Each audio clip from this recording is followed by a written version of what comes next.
that's the name of the game. Keep running, keep striving, maintain the same hunger, that fire, that burning desire. In this long run, I'm reaching higher now. Long run, yeah, a long game. Through the struggle, through the pain, I keep my eyes on the prize.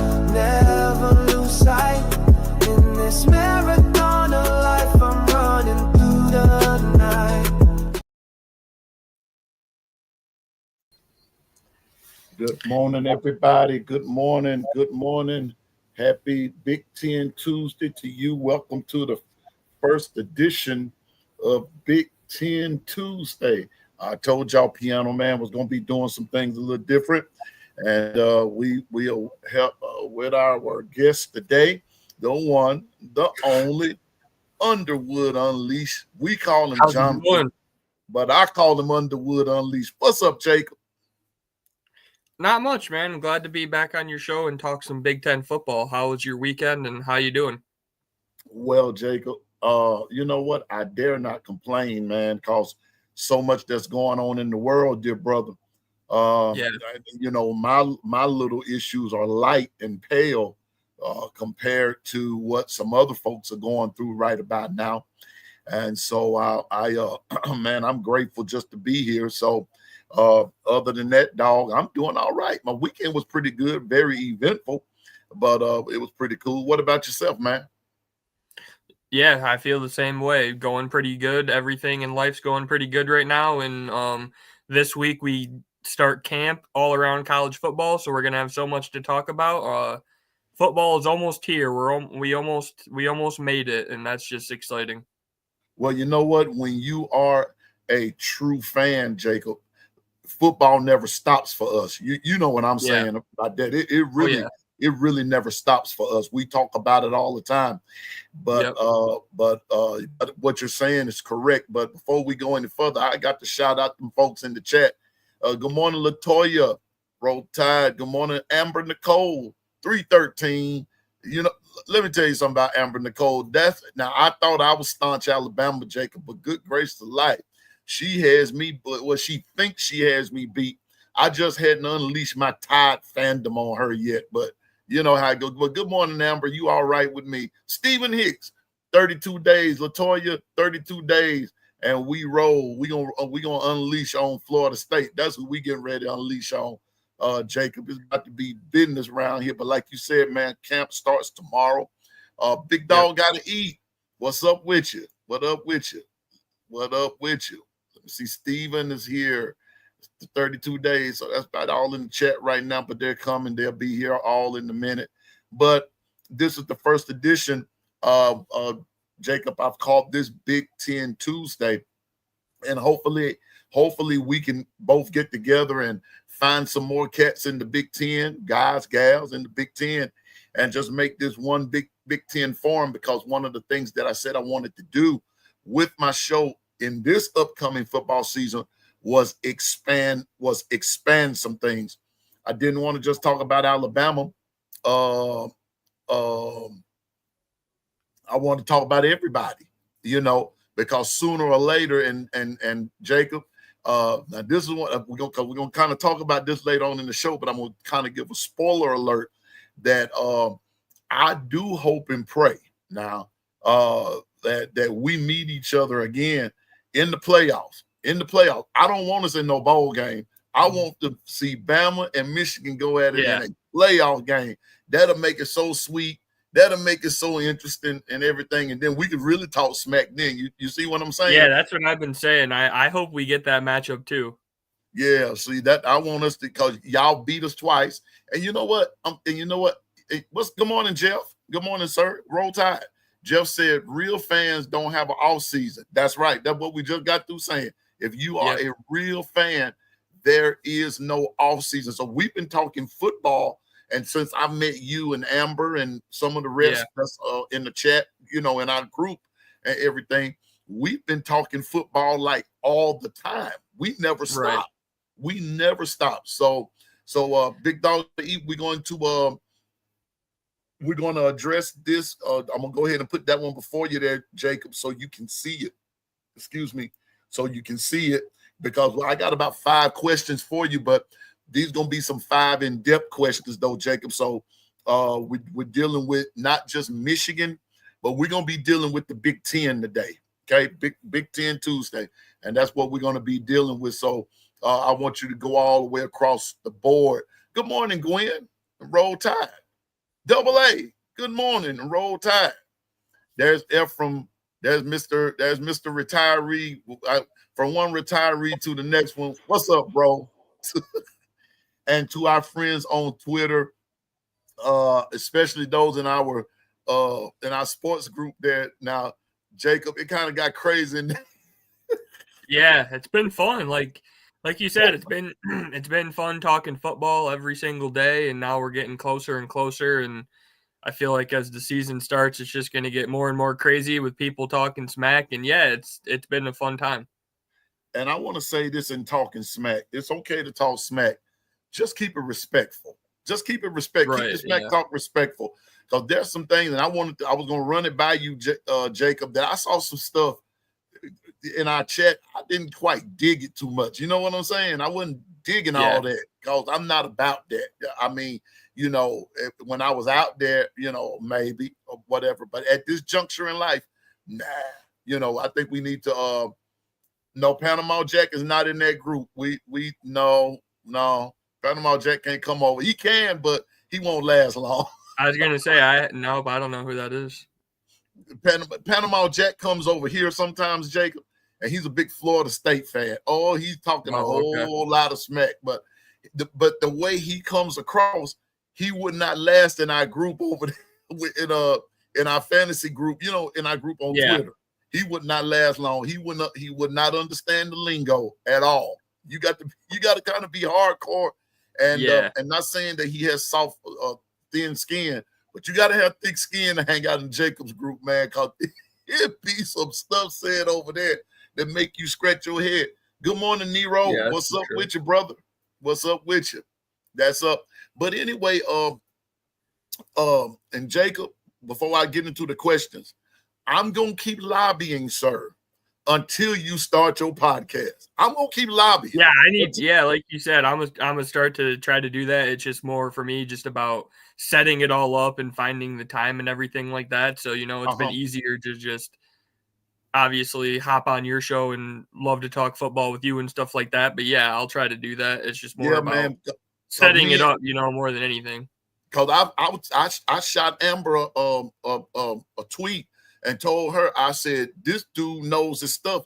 And as a matter of fact, I'm going to say it publicly. A couple of people on here have said they really enjoyed you when you were here, because you are a knowledgeable fan of your team.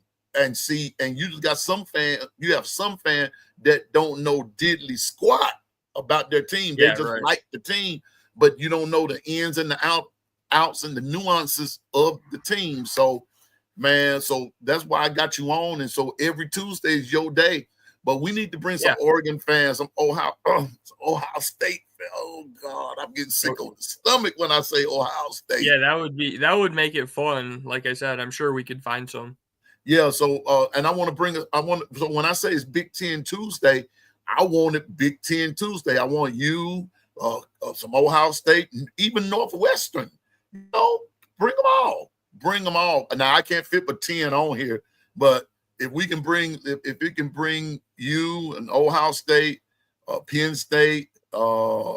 Matter of fact, it's a guy on here that comes on Penn State. I'm gonna see if I can't get Nebraska. There's Larry, and I don't know if you've ever met Larry or not, Jacob. Larry's a Nebraska guy. He's Big Ten, but Larry one of the coolest Nebraska fans you'll meet. So they're out there. We just have to find them. We have to kind of search them. So we're gonna get in. And this Big Ten Tuesday is gonna be a thing of success. So Jacob, let's hop right into it. And again, thankful for all 13 of y'all in the chat and everything. And TAA, you see, I call her Ann. I'm gonna go ahead and throw you up there. She shouted you out there, brother. Thanks, Ann. I appreciate that. Yeah, like I said, I'll try to start something like that in the future. For me, it's just more about setting it all up and having the time to do it. But yeah, until then, and even then or whatever, I have been loving coming on here on Tuesdays. So plan to continue that. And yeah, I appreciate all the nice comments from everyone, and we all just love college football. Yeah, man, we love it. We love it. So let's hop to it, Jacob. I don't know if I want to start at question 5 and work my way up, but I think I'm just going to start at question 1 and work my way down, and we're just going to ask some random questions, but there's some thought-provoking questions. The first question is, Jacob, the last 2 college football championships, let's just address the proverbial elephant in the room. The last 2 college football championships have come from the Big Ten, Michigan, Ohio State. In Jacob's own rational opinion, first of all, what does the Big Ten look like this year? And can the Big Ten three-peat? That's the first question. Yeah, so I'll just start off by saying I don't think the Big Ten is going to three-peat. So the way I look at the Big Ten this year is the best team in the conference should be Penn State. I mean, this is Penn State's year. Penn State has been building for this year. They brought back a ton of returning production, a ton of experienced starters.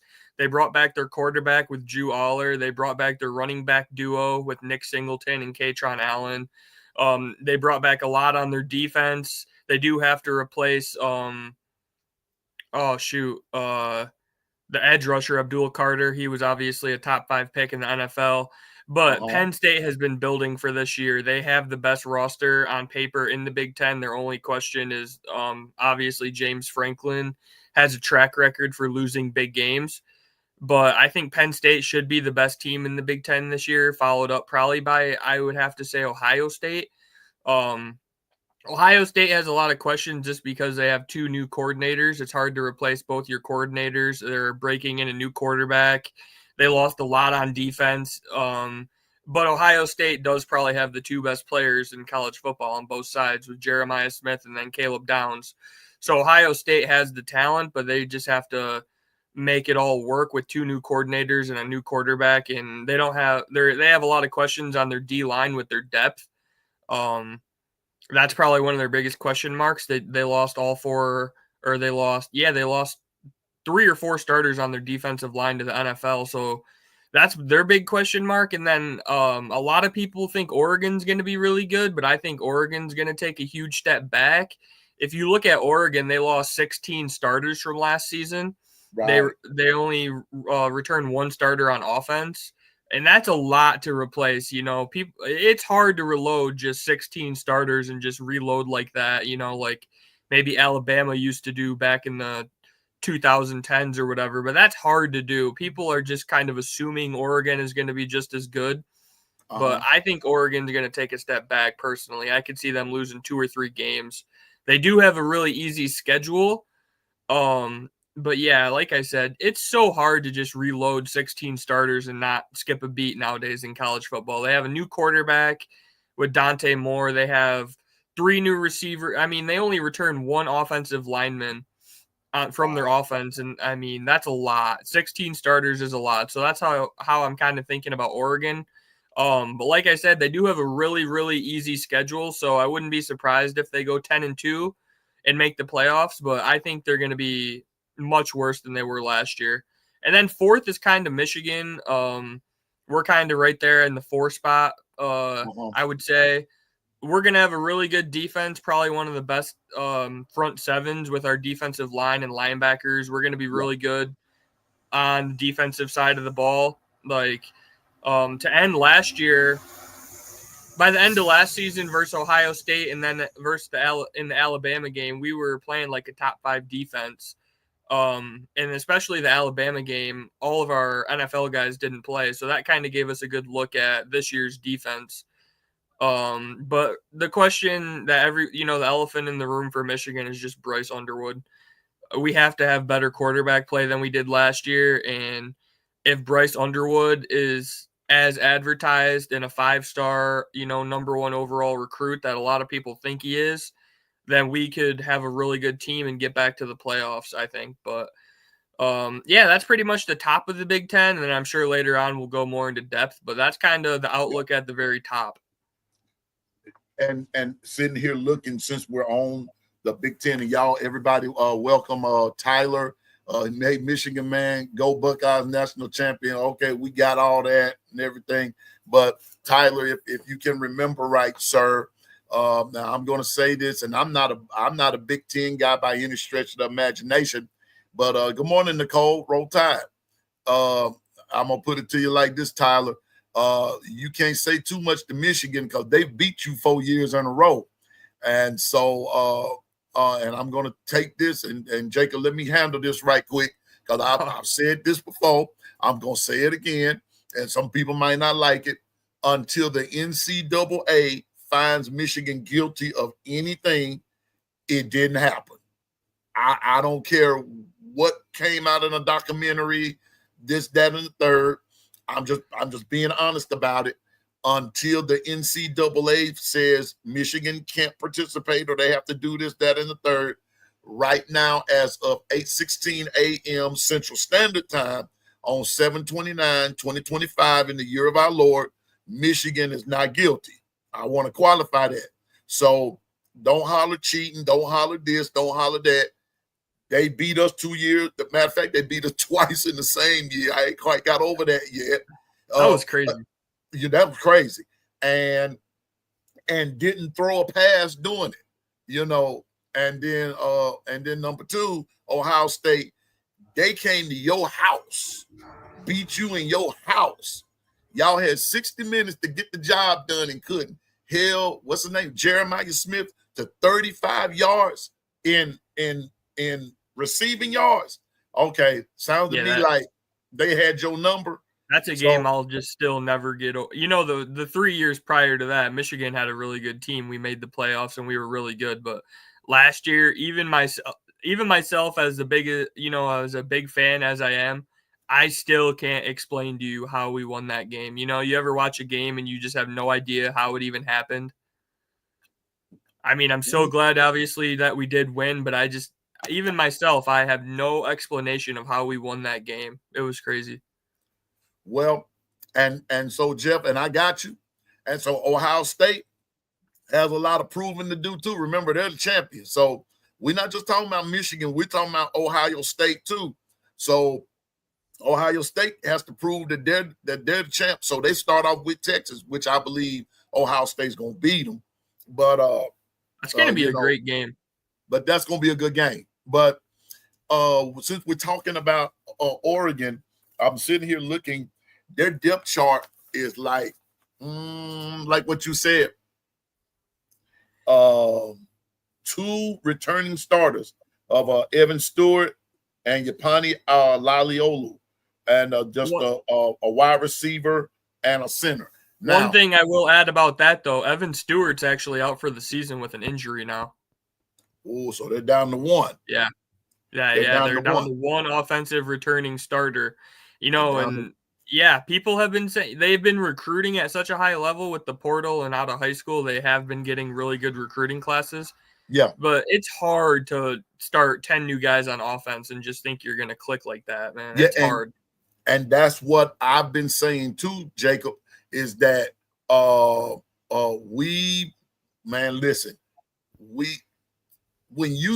and that's on both sides of the ball, Jacob. Right. 10 new ones on both offense and defense, or offense or defense, it doesn't matter. When you've got 10 new starters, the rhythm has to be there from the word go. It takes it a while for it to sync up.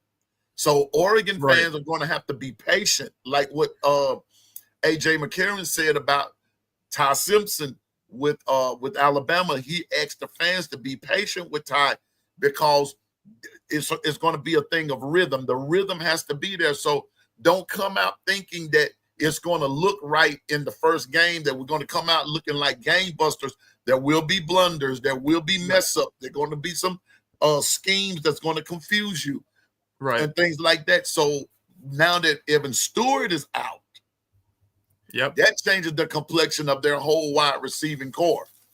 They do have Decorian Moore. I'm not sure if you follow recruiting very closely, but Decorian Moore was like the 5-star all everything. They're trying to claim he's the next Ryan Williams or Jeremiah Smith, which you got to wait and see about that. We'll see, but if they have him who bursts on as a true freshman, we've seen that a lot lately in college football with them true freshman receivers. Yeah. Cam Coleman at Auburn, Texas had Ryan Wingo, Ryan Williams, obviously, at Bama, and then Jeremiah Smith. He's kind of on a whole nother level, but so we'll see. But yeah, Oregon just has a lot of question marks. That's I said, the only saving grace that Oregon has is their schedule is really easy to start off with. So they should have time to figure it out. But yeah, I think they're going to take a big step back from last year. Last year they had a really good squad. Now I'm gonna tell you what. Good morning, Sam Black. That's my son, y'all. That's my youngest son. That's Jamal. But he comes in, Sam Black. That's the governor's here. Governor JB 718.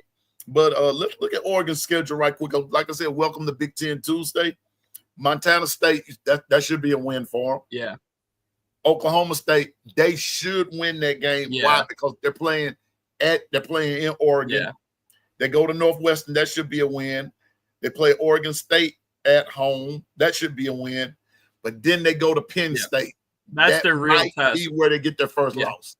Yeah. I think that's going to be a loss. They're traveling to Penn State with the time zone travel and stuff like that. And I believe, I'm not sure if they've confirmed this yet or not, but I believe that might be a whiteout game. And I mean, for everyone that watches college football knows those Penn State whiteouts, when they get that environment behind them, they're pretty tough. Yeah. So that's going to be a tough game. I expect Penn State to win that game. Okay. And then they go to Indiana. Well, no. Indiana comes to them. They go to Rutgers. They play Wisconsin at home. Then they go to Iowa. They play Minnesota, USC, and then they go to Washington. All those are winnable. I think so. All of those are winnable. The one game I would maybe mention as a possible trap game, Big Ten fans know, at Kinnick Stadium at Iowa. That's a scary place to play. A lot of weird stuff happens there. Michigan has lost there in the past with really good teams. Ohio State lost there in the past with really good teams.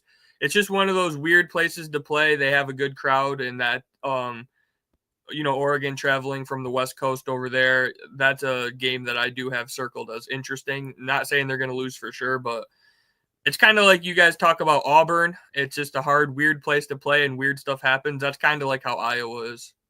Wow. Yeah, I see Nero saying that Iowa has a great crowd, and I know that part, especially when big teams come to town, come to their place and play. It's like Iowa shows out on them. I still remember in 2016, we ended up losing to Iowa on the road. It was our first loss of the season. We were undefeated, and we lost to Iowa in a tough night game. And Ohio State's lost at Iowa. It's a tough place to play, so it's not a game. It's a game that I could see being a trap game for Oregon for sure. Yeah. And so, Oregon being Oregon right about now, if I just had to look at them because they're Oregon, Jacob, I see one game. Could be two, but like you said, that Iowa game could be a trap game. But here's the other thing. They play Indiana at home, which leads me to this question. How good will Indiana be this year? Yeah, that's a good question too, because they do return quite a few players from last year's solid 11-1 team. They got Elijah Surratt at the receiver position. I've seen him on a couple preseason All-American lists. And the crazy thing is, I think they did upgrade at quarterback too. Last year, Curtis Rourke came in. He was a transfer from just Ohio Bobcats in the MAC, and he played very, very well for Indiana. And now this year they picked up Mendoza from Cal. He's a big pocket passer. He's like 6'6". He has all the NFL tools that you're looking for. So I think he's going to be good. And then they returned a pretty solid defense. But the thing about Indiana is last year their schedule was so easy. They were really, really helped out by their schedule. They only played they played Ohio State last year as really their only hard game of the regular season, and they did end up losing it, and then obviously in the playoffs. But if you take a look at Indiana's schedule this year, it's much, much harder than last year. I don't see them making the playoffs again. I actually think that would be pretty crazy. But I do think that they're probably going to win 8 or 9 games, which will be solid. But I can't see Indiana winning 11 games again, not with the schedule they have this year. Right. Looking at Indiana's schedule, they play Old Dominion, Kennesaw State, Indiana State, Illinois. Their first 4 games are at home. Yep. Their out-of-conference schedule is a joke. Their out-of-conference schedule, I don't know why they're doing that or how they're getting away with that, but I think every team should have at least one Power 4 out-of-conference game. Kennesaw State, Indiana State, Illinois. I'm going to get to Illinois in just a minute. Then they go to Iowa. They go to Oregon. Then they play Michigan State. They play UCLA. They go to Maryland. They go to Penn State. They play Wisconsin at home. And then they end with Purdue. Because I don't keep up with Indiana like that. And let me just be honest. Indiana's never on my radar too much. They should be, but they're not, because when I think of Big Ten, like I said, I think of Ohio State, Michigan, Penn State, Oregon, and ever so often Northwestern will pull a rabbit out the hat. Often. I remember when they made the Big Ten championship game. Yeah, Northwestern has a random year every now and then. They have so in that particular conference, in that Big Ten, teams like Northwestern are teams that you kind of have to watch them ever so often, because you count like every 5 or 6 years, Northwestern's going to field that squad. They're going to have that team. And so, but Indiana's not in that particular category yet. Yeah. And that's no slight to them. But when I think of Indiana, I mostly think of basketball. I don't think of football like that. I think of basketball.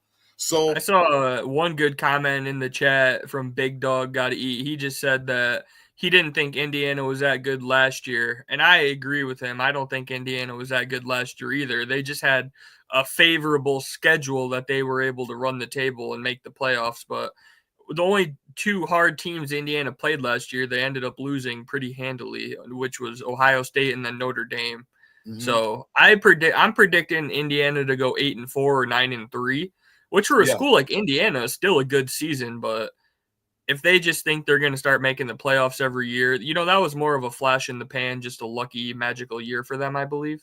Mm-hmm. I don't think Indiana is going to be like a contending playoff team every year. I just cannot see that happening. I hear you. So sitting here just thinking about, welcome to everybody. Again, Big Ten Tuesday. This is something new that we're doing.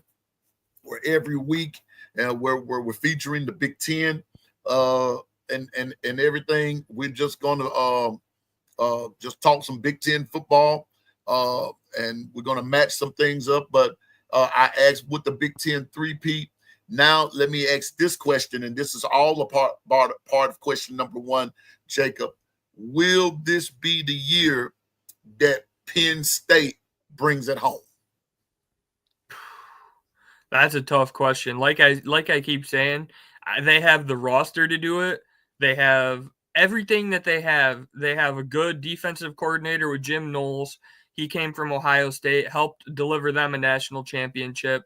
He knows his stuff, and he's one of the better D coordinators. I love their offensive coordinator with Andrew Kolnicki. He's a smart offensive coordinator. I like him. They have such a good roster.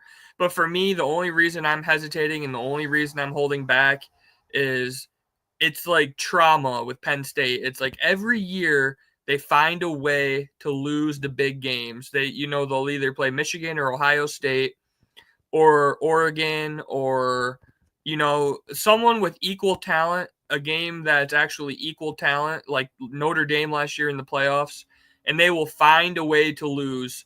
So I think Penn State has the roster to do it, and this is their year if they're ever going to do it. Like I said, once in a while teams just have everything work out in their favor with guys returning, and it's like it has the potential to be a magical season. So this could be that for them, but with my own money that, I sometimes bet on sports and, I am into that type of thing with the sports betting and stuff. With my own personal hard-earned money, I'm not going to be putting it on Penn State. I just can't do it. Until James Franklin shows me that he can do it, I'm not going to trust him to do it. I'm with you, Jacob.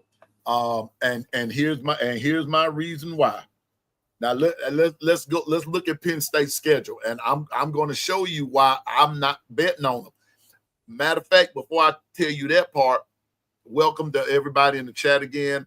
I'd like to give a shout out to everybody. I see the governors here. Good morning again, big JB, the governor of Discord. God always got to give the governor of Discord his props. But check this out, Jacob. Now they open with Nevada. That should be a win. Yep. They open with the second game is FIU, Florida International. The third game is Villanova, and the fourth game is Oregon. What do all these things have in common? They played them all at home. Yep. They don't have a road game until they go to UCLA. Right. Their Penn State's the same way as Indiana, like I was talking about with their joke out of conference schedule.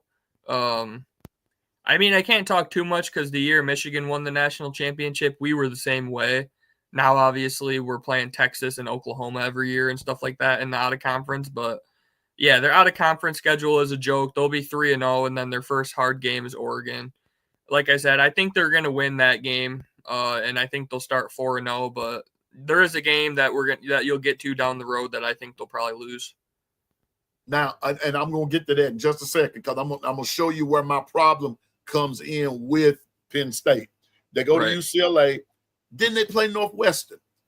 Yep, I think they'll probably be 6-0. Yep. Yeah. And then they play Northwestern. They got them at home. Then they go to Iowa. They go to Ohio State. Those could be now. Let's talk real talk right here, Jacob. Those could be two games that they lose. Yes, it could be. Like, that's what I said. Everyone that doesn't know the Big Ten or whatever, Iowa is kind of known in the Big Ten as like the place that teams go to die. Like, ranked teams or good teams. If you go to Iowa and you're not on your game or whatever, you can go there to die. It's like, I don't know if there's a team like that in the SEC where if you're not on your stuff, it doesn't matter how their record is or whatever, they can get you on any given day. That's kind of how Iowa is. And so they play Iowa, Ohio State back-to-back on the road. Yep. On the road. No whiteout this time Penn State. You're going to Ohio State. You're going to the shoe. You're going to Ohio State, which they have not beat them in years. They haven't beat them since 2016. I believe that's the 1 year James Franklin won the Big Ten. He's been there for like 13 years, and he won the Big Ten once. And in 2016, that's when they had Saquon Barkley. They had a really good team. But the thing is, just every year they're so close. Like, close doesn't matter, but they're so close to beating Michigan and Ohio State. But they just find little ways to lose and get their heart ripped out. Like last year, if you watched the Penn State-Ohio State game last year, they were actually up 10-0. They had a pick six on Will Howard. Or I don't remember if it was a pick six or just a pick. But yeah, they were up 10-0 at home on Ohio State, and they ended up losing that game. I mean, they've had so many just close games against Ohio State. And it feels like this is their year, but like you said, it's on the road. So I'm going to pick Ohio State in that game just until proven otherwise. Yep. I'm going to tell you where I was totally unsold or unfazed about Penn State is when they played Ole Miss a couple of years ago in a bowl game. Now, granted, Penn State had some guys that were out, this, that, and the third. But when you sit down and look at the teams on paper, Jacob, Penn State was supposed to have won that game. Right. Ole Miss pulled out the stops on them guys. Yeah. And they hadn't caught Ole Miss yet. You see what I'm saying? They're still looking for the – listen, Penn State is still looking for Ole Miss with a flashlight in the daytime. That's how Penn State is. Like if it's a game that they have more talent or that they're favored to win, they usually always win. But if they're playing like an equal talented team like Ohio State, a Michigan, a Notre Dame, an Oregon, an actual tough matchup where, it's going to be an equal talent matchup, Penn State loses. I don't know if it's a mental thing. I don't know if it's James Franklin gets nervous. I don't know what it is, but they need to find a way to get over that, and they need to find a way to be able to win some big matchups. Maybe they need hypnosis. I don't know. I think James Franklin is like he's like seriously like 1-19 against top 10 teams, I think it is. It's unbelievable. I don't know. It's just crazy, but yeah, I don't think we should be putting our money on them until they prove it. And if they do, I'll tip my cap and say great job, but I'm not going to put my money on that. And even if I'm going to say this now, and good morning, Angela, Roll Tide. Even if Jacob, they even if they beat Ohio State, which I doubt they do, I do too. I still won't put my money on them because can you do it consistently? Exactly. And then if you get to a playoff format, you have to do it 3 or 4 times in a row. And I'm not going to ever, like I said, if they do it, I'll tip my cap and I'll say, great job. You guys did it. But with my own personal money, no, I'm not going to bet on that to happen. Even though they have a good enough team to do it, if I need to see it to believe it. Yeah. And so, they, like I said, they have they go to Iowa, they go to Ohio State back-to-back weeks. Then they play Indiana at home. Then they go to Michigan State. Then they play Nebraska, and then they go to Rutgers. That's Penn State's schedule. So, like you said, and this is something that my little brother said about Georgia a couple of years ago, that if Penn State don't get it done this year, they won't get it done. That's exactly how I feel. That's exactly how I felt about Michigan in 2023. I mean, it was talked about all offseason before that season. It was natty or bust. Blake Corum said it was natty or bust. And, it's a good thing to embrace those expectations, but it's also a lot of pressure when every single day you're saying it's national championship or bust. That's a lot of pressure to live up to, and we'll see how Penn State handles it. But Ohio State was pretty much the same way last year. Those were their expectations. They had such a loaded team. So the last 2 years, the Big Ten did that. They had that natty or bust goal. They had a team that was good enough to do it, and they did it. So Penn State has a high bar to live up to. It's just so much pressure on them. I just don't know if they're going to be able to do it. Pressure is tough like that. I feel like when a team has that much pressure on them and everyone knows it's like your last, it's your best shot that you've really had, it's a lot of pressure to live up to, man. And I just don't know if Penn State's going to do it or they're going to fold. We'll see. And you know what else, Jacob? And since you're on that subject, and a thought came to mind. Gone are the days of undefeated. Though you got to be very, very special to run the table like that. You got to be very special. I mean, if you go 10-2 and you get in the playoffs, you're doing good. You go 9-3 and get in the playoffs, you better say hallelujah. Yeah, but to say that you're going to be running the table on people when the least little thing can come up, and then there goes your undefeated season. And then with some teams, when they lose that particular focus, then like somebody put in the chat, with you all beating Ohio State the way that y'all did, that lit a fire under Ohio State. But people also have to remember that when they lost to Oregon, that was supposed to lit a fire. Because I predicted that game that Ohio State would lose that game. That I predicted they would lose it. They're going to Oregon. Oregon's, happy that they're there and everything. Oregon was going to play them tough. Oregon played them tough. Oregon beat them. And then y'all came along, played them tough. Y'all beat them, and then we saw what the end result. But then the year before, Michigan ran the table. You see what I'm saying? Yeah. And so now we're going to see something a little different. But you got Penn State with a quarterback, which in Piano Man's opinion is very overrated. I don't know what they see in him.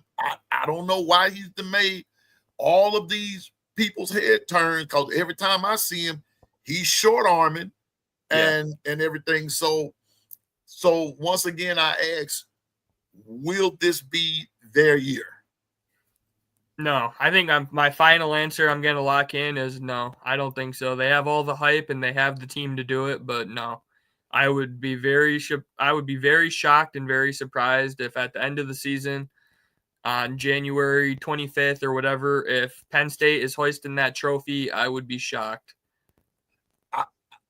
If Penn State hoists the trophy,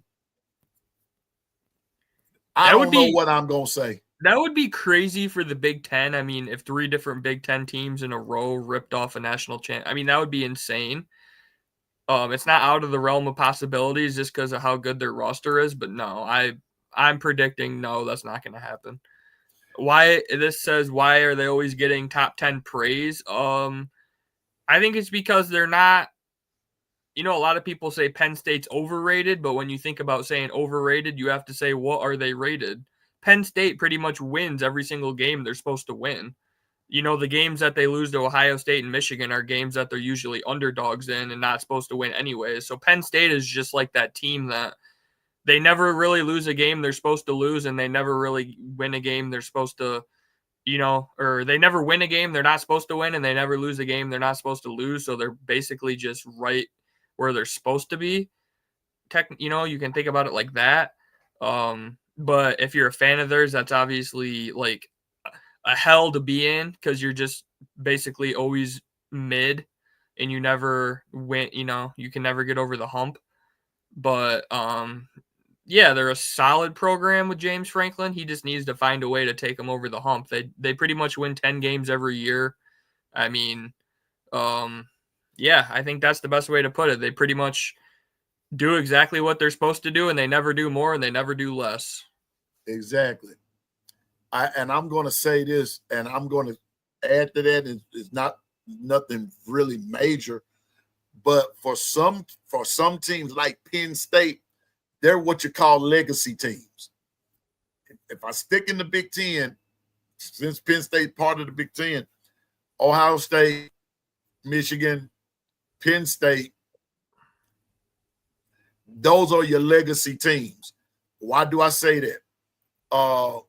Woody Hayes, Bo Schembechler, Joe Paterno.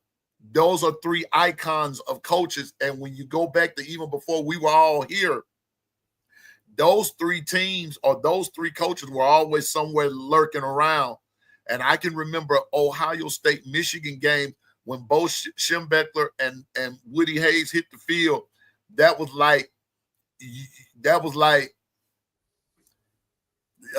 just you can't even describe that when those 3.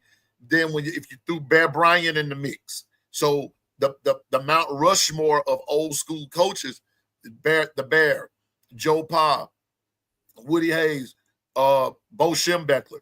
That's part of your Mount Rushmore. If you throw guys like Ara Parsegian in there, now some of y'all folks probably don't know who the heck I'm talking about, but those are old school legacy coaches.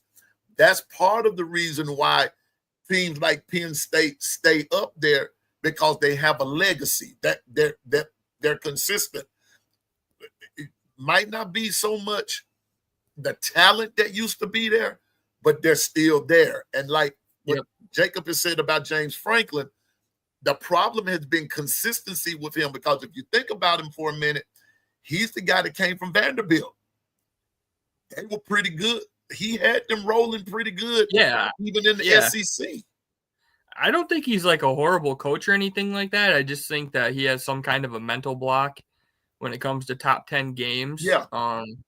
But if you think about it too, before last year, before the national championship, people were saying the same thing about Ryan Day, and people were saying the same thing about Jim Harbaugh before that. So people always say you can't do it until you do it, so you never know. Like I said, it's just not something that I'm personally going to be betting on or, really believing much in, but you never know. Gotcha. And so and then we're going to go to another question. The coach that will give you a chance to, every year is a blessing, and that's what James Franklin does. He gives them a shot every year, and not many teams can do that. I'll buy that. I they've been can very buy consistent. that, Nero. They've I been can buy that. They've been But consistent. If they got rid of James Franklin and tore it down and restarted, they could definitely do a lot worse, which is probably what they're scared of. Yeah, and so I'll buy that. But I think what we're saying is that when it comes down to the big teams, we've got to be honest about it. Versus Ohio State versus Michigan, he has a mental block with them. Let me liken it this way, Nero. On paper, and if you go back and you check the record, on paper, whenever Alabama has played Georgia, Georgia has always been favored to win the game. Who ends up winning the game? Alabama every time, except for one time. So go ahead. I was just trying to think. I believe this is James Franklin's 13th year at Penn State. This is going to be his 13th season, and I believe he's 1-11 versus Ohio State, and I believe he has a little bit better record against Michigan, but not much. I think he's 3-7 versus Michigan or something similar to that. And I know he's only beat Ohio State once. I believe he's 1-11 versus Ohio State. So I mean, that alone, that's just so tough, Yeah, and Neuro, nobody's saying, once again, let me qualify our statements, because both Jacob and I are saying that James Franklin is a good coach. His problem is winning the big games. Yeah.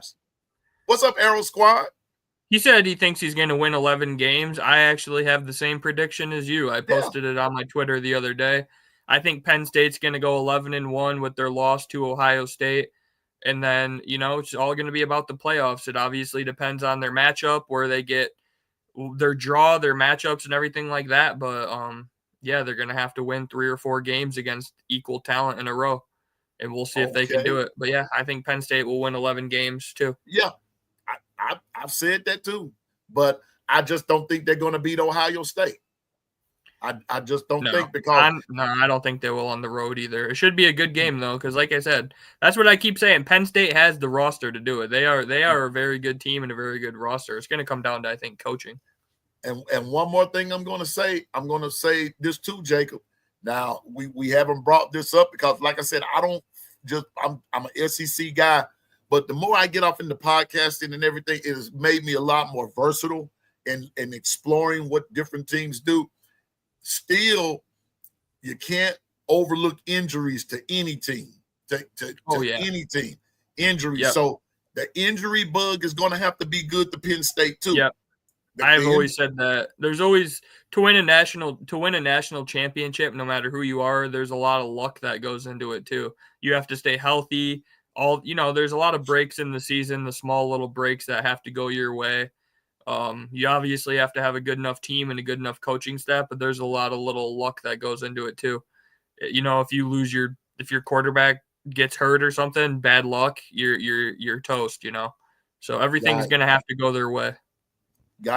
So which leads me now to the second question, Jacob. I'm sorry we took so long on that first question, but I told you it was going to kind of go in depth with some stuff. Yeah, I love talking about this stuff, so it's fun. Me too. Jacob, who is that one Big Ten team that could be the sleeper or the dark horse in that Big Ten conference? And this is the team that everybody is asleep on. All right, I'll give you guys 2 answers. I'll give you one that they're kind of a sleeper, but they're getting a lot of talk and hype about. I'll give you that one first, and then I'll give you my own personal one. Okay. The one that everyone's talking about is Illinois. Illinois, a lot of people are thinking are going to win 10 games. They won 10 games last year. They brought back a lot of returning production. I'd have to pull up the number, but I believe they returned double-digit starters from last season. They beat South Carolina, I believe, in the bowl game last year. Illinois has a pretty good team. They have a good offensive line. They have a good returning quarterback with Luke Altmaier. I don't know how you guys in the SEC feel about Brett Bielema. He obviously coached in the SEC, but he's a pretty decent football coach. He actually, a lot of ways, his teams remind me of Michigan. He normally has a tough offensive line and a tough defense and a team that will grind you out and play the right brand of football. Illinois beat Michigan last year, and if you guys remember in 2022, Blake Corum got hurt versus Illinois. They almost beat us that year too. So most of the time when Michigan plays Illinois, they're a tough team, well coached, disciplined. And yeah, this year they have the returning production and they have the quarterback and they have the defense to really do something. So that's one that everyone is kind of on. Their win total, if you guys, like I said, are into sports betting or anything like that, or even if you guys ever want to just use it as a tool, you can use what Vegas has line set at as just a tool to kind of give yourself a just kind of a thought of what might happen, even if you don't want to bet it or anything like that. Vegas has their win total at 7.5, which is a little low compared to all the hype they're getting. So maybe Vegas knows something that Illinois is going to fall off a cliff and not be as good. But I see a lot of people saying they're going to win 10 games and maybe make a playoff spot. But my personal one, just because I think Illinois, I think they'll probably not be as good as it's hard when you can sneak up on people and you're the hunter, it's a whole different story. But when you're getting a lot of attention and you're not sneaking up on nobody and you're the hunted and you have a target on your back now, it's a lot harder. I don't think Illinois is going to sneak up on many people just because so many people are talking about them now.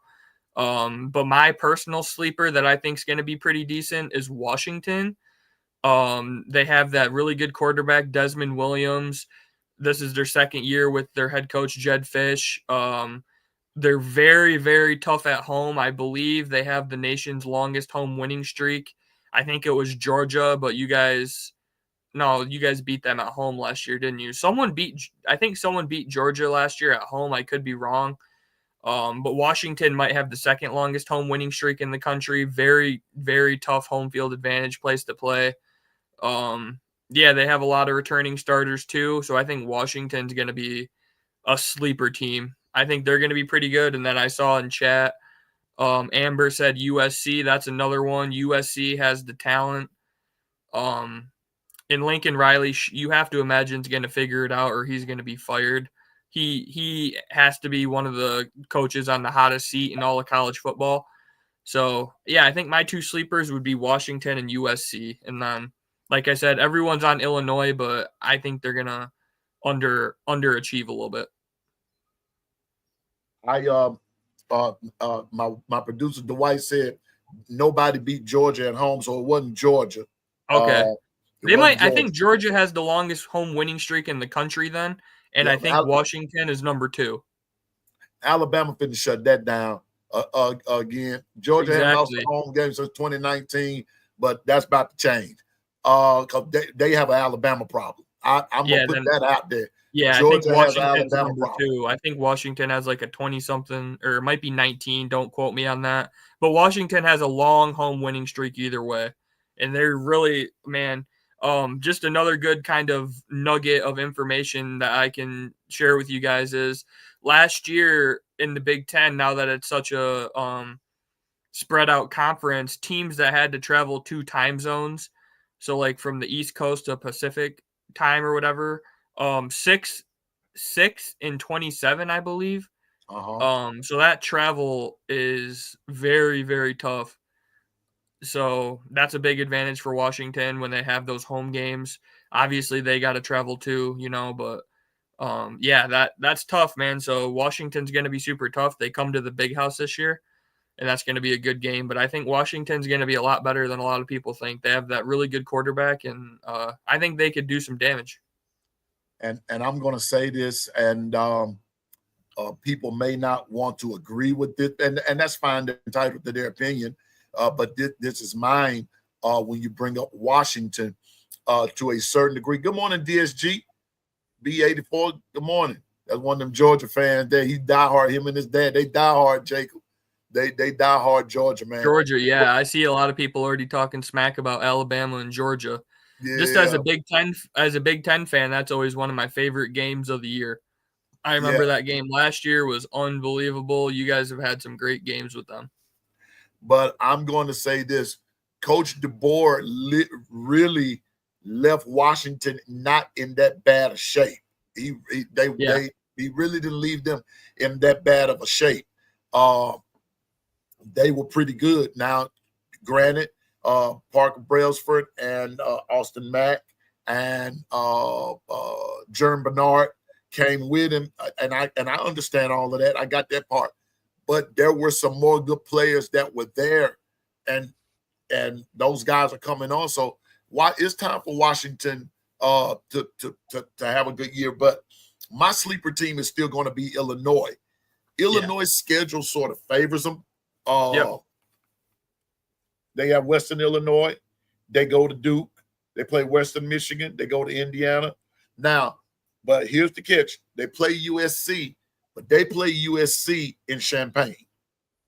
Yeah, and like I was talking about with the travel and everything, travel. That's a huge advantage that people don't talk enough about. In the statistics from last season to reflect that. Like I said, the records of teams traveling like that from coast to coast was horrible. Michigan, I'm trying to think. Who did we play on the West Coast last year? Oh, yeah, we went to Washington. We lost. Ohio State lost at Oregon. I mean, it was a bloodbath. I mean, I think teams will adjust to it more as time goes on, and it happens more and more often. But, yeah, that's a huge advantage when you either get to play a West Coast team at home or you have to travel there. That's a huge advantage that people don't talk about enough. So, yeah, that'll be huge for Illinois to play them at home. Good morning, Jermaine. Roll Tide to you, brother. And they play USC at home. They go to Purdue. They have Ohio State at home. They go to Washington. They play Rutgers at home, Maryland at home. They go to Wisconsin, and then they close with Northwestern at home. So their schedule really favors them. And when you were talking about returning starters, Illinois returns 9 on offense and 7 on defense. So that's why people are high on them. Yep. Yeah, right, they won 10 ball games last year, and they beat Michigan, and they beat South Carolina in the bowl game, and they beat some pretty decent teams. I totally see why it makes total logical sense to me why people like Illinois. But one thing, maybe this is a bad way for me to think about things, but it's the way my brain is kind of wired with being, into sports betting and stuff like that. Do you ever just ask yourself, why does Vegas have their line at 7.5? Why is it so low? Does Vegas know something that we don't know? Because Vegas isn't going to be giving out free money on Illinois over. So why? That's just how I think about things. I'm thinking everyone's saying they're going to win 10 games, but their win total is 7.5. So why is that? And to me, Vegas, I don't say this too loudly, but I be dibbling and dabbling in it a little bit myself. Vegas is funny. And I think at the beginning of the year, they give these totals, but as the year goes on, things change, as you said. It's going to be like a wait and see thing. You're going to have to prove it to me. So as of now, I'm going to give you 7.5, 8 max right now. But until you get to a certain place in the season, like what you said a couple of minutes ago, Jacob, either you're going to fall off the cliff or you're going to climb the mountain.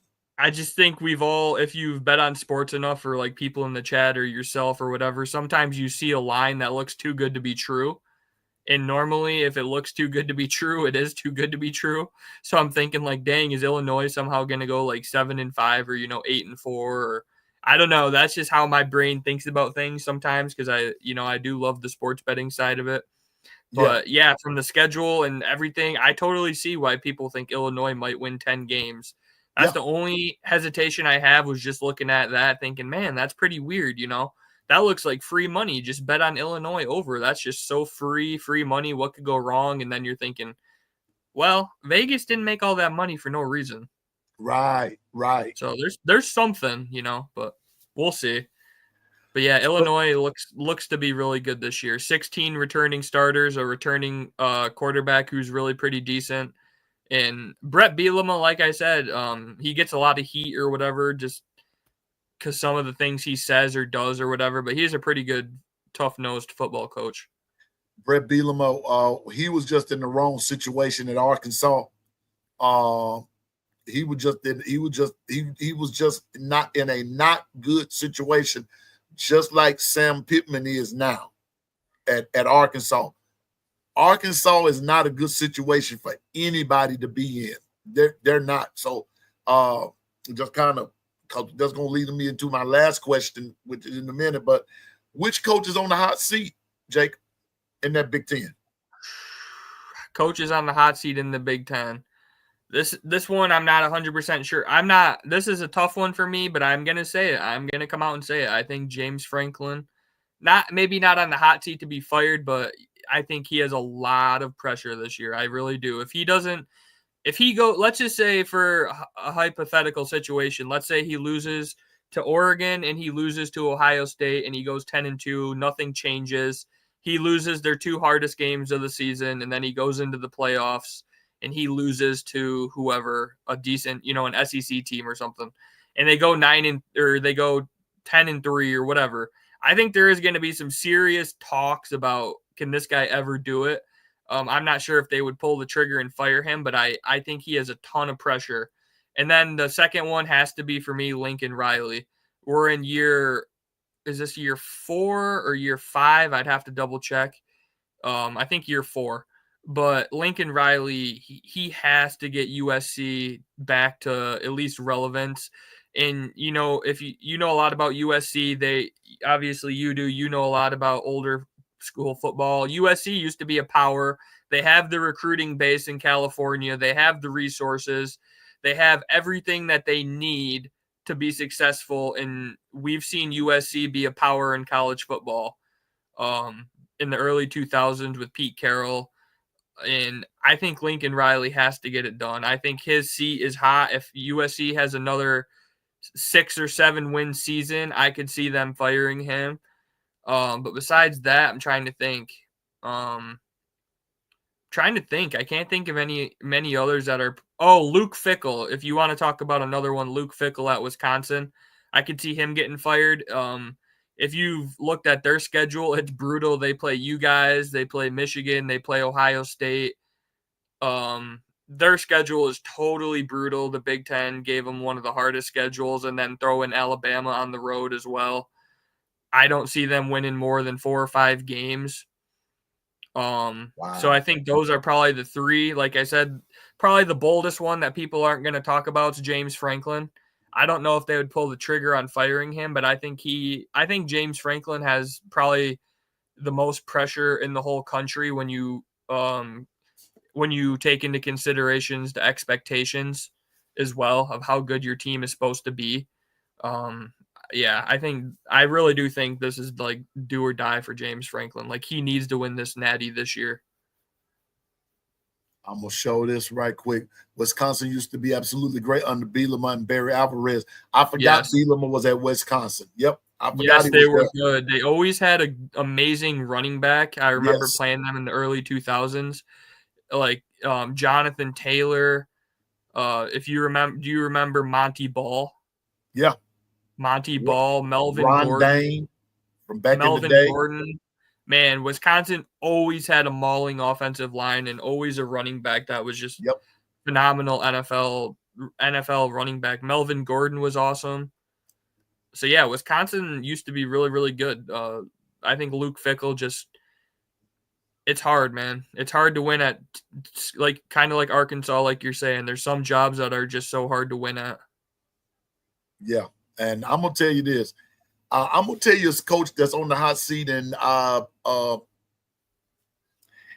you may not agree, but I have a reason for saying what I'm saying. I don't think he's personally on the hot seat, but if he does not produce something of some significance within the next year or so he will be, and that's going to be Dan Lanning. Lanning That's will a be tough on. one. They spend a lot of money, Jacob, to get players, to bring them in, this, that, and the third. But sit down and think about it for a minute. Before they came into the Big Ten and they were part of that Pac-12, however that went, Kalen DeBoer beat him twice. Yep. Twice. Yep. And Oregon had, on paper, the better team both times. Yeah. He has yet to beat Kalen DeBoer.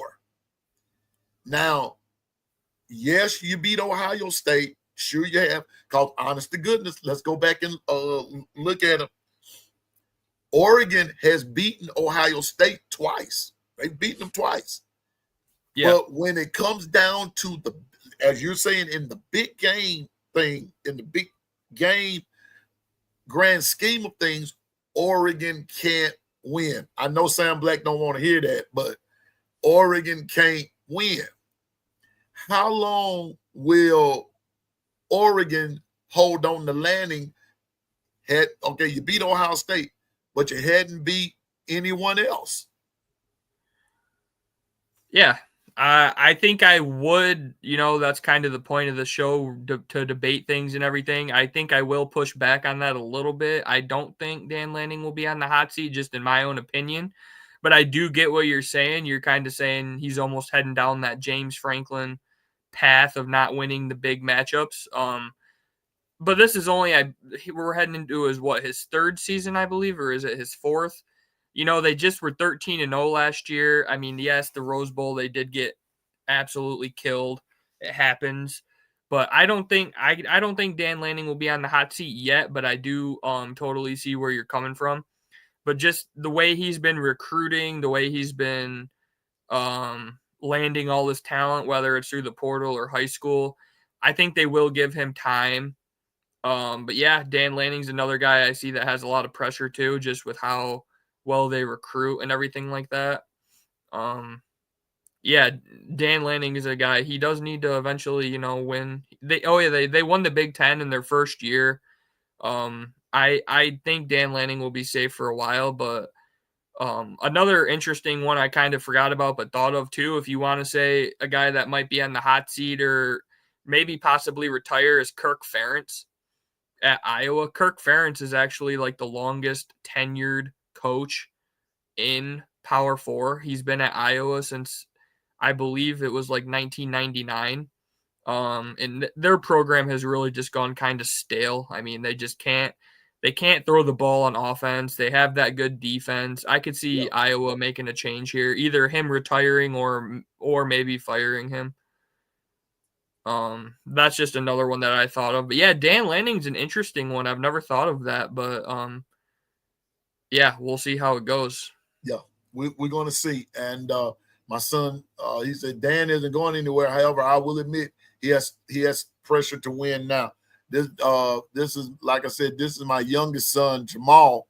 But he's a big Oregon fan. He loves Oregon from back in the gap there. So, but I'm just saying that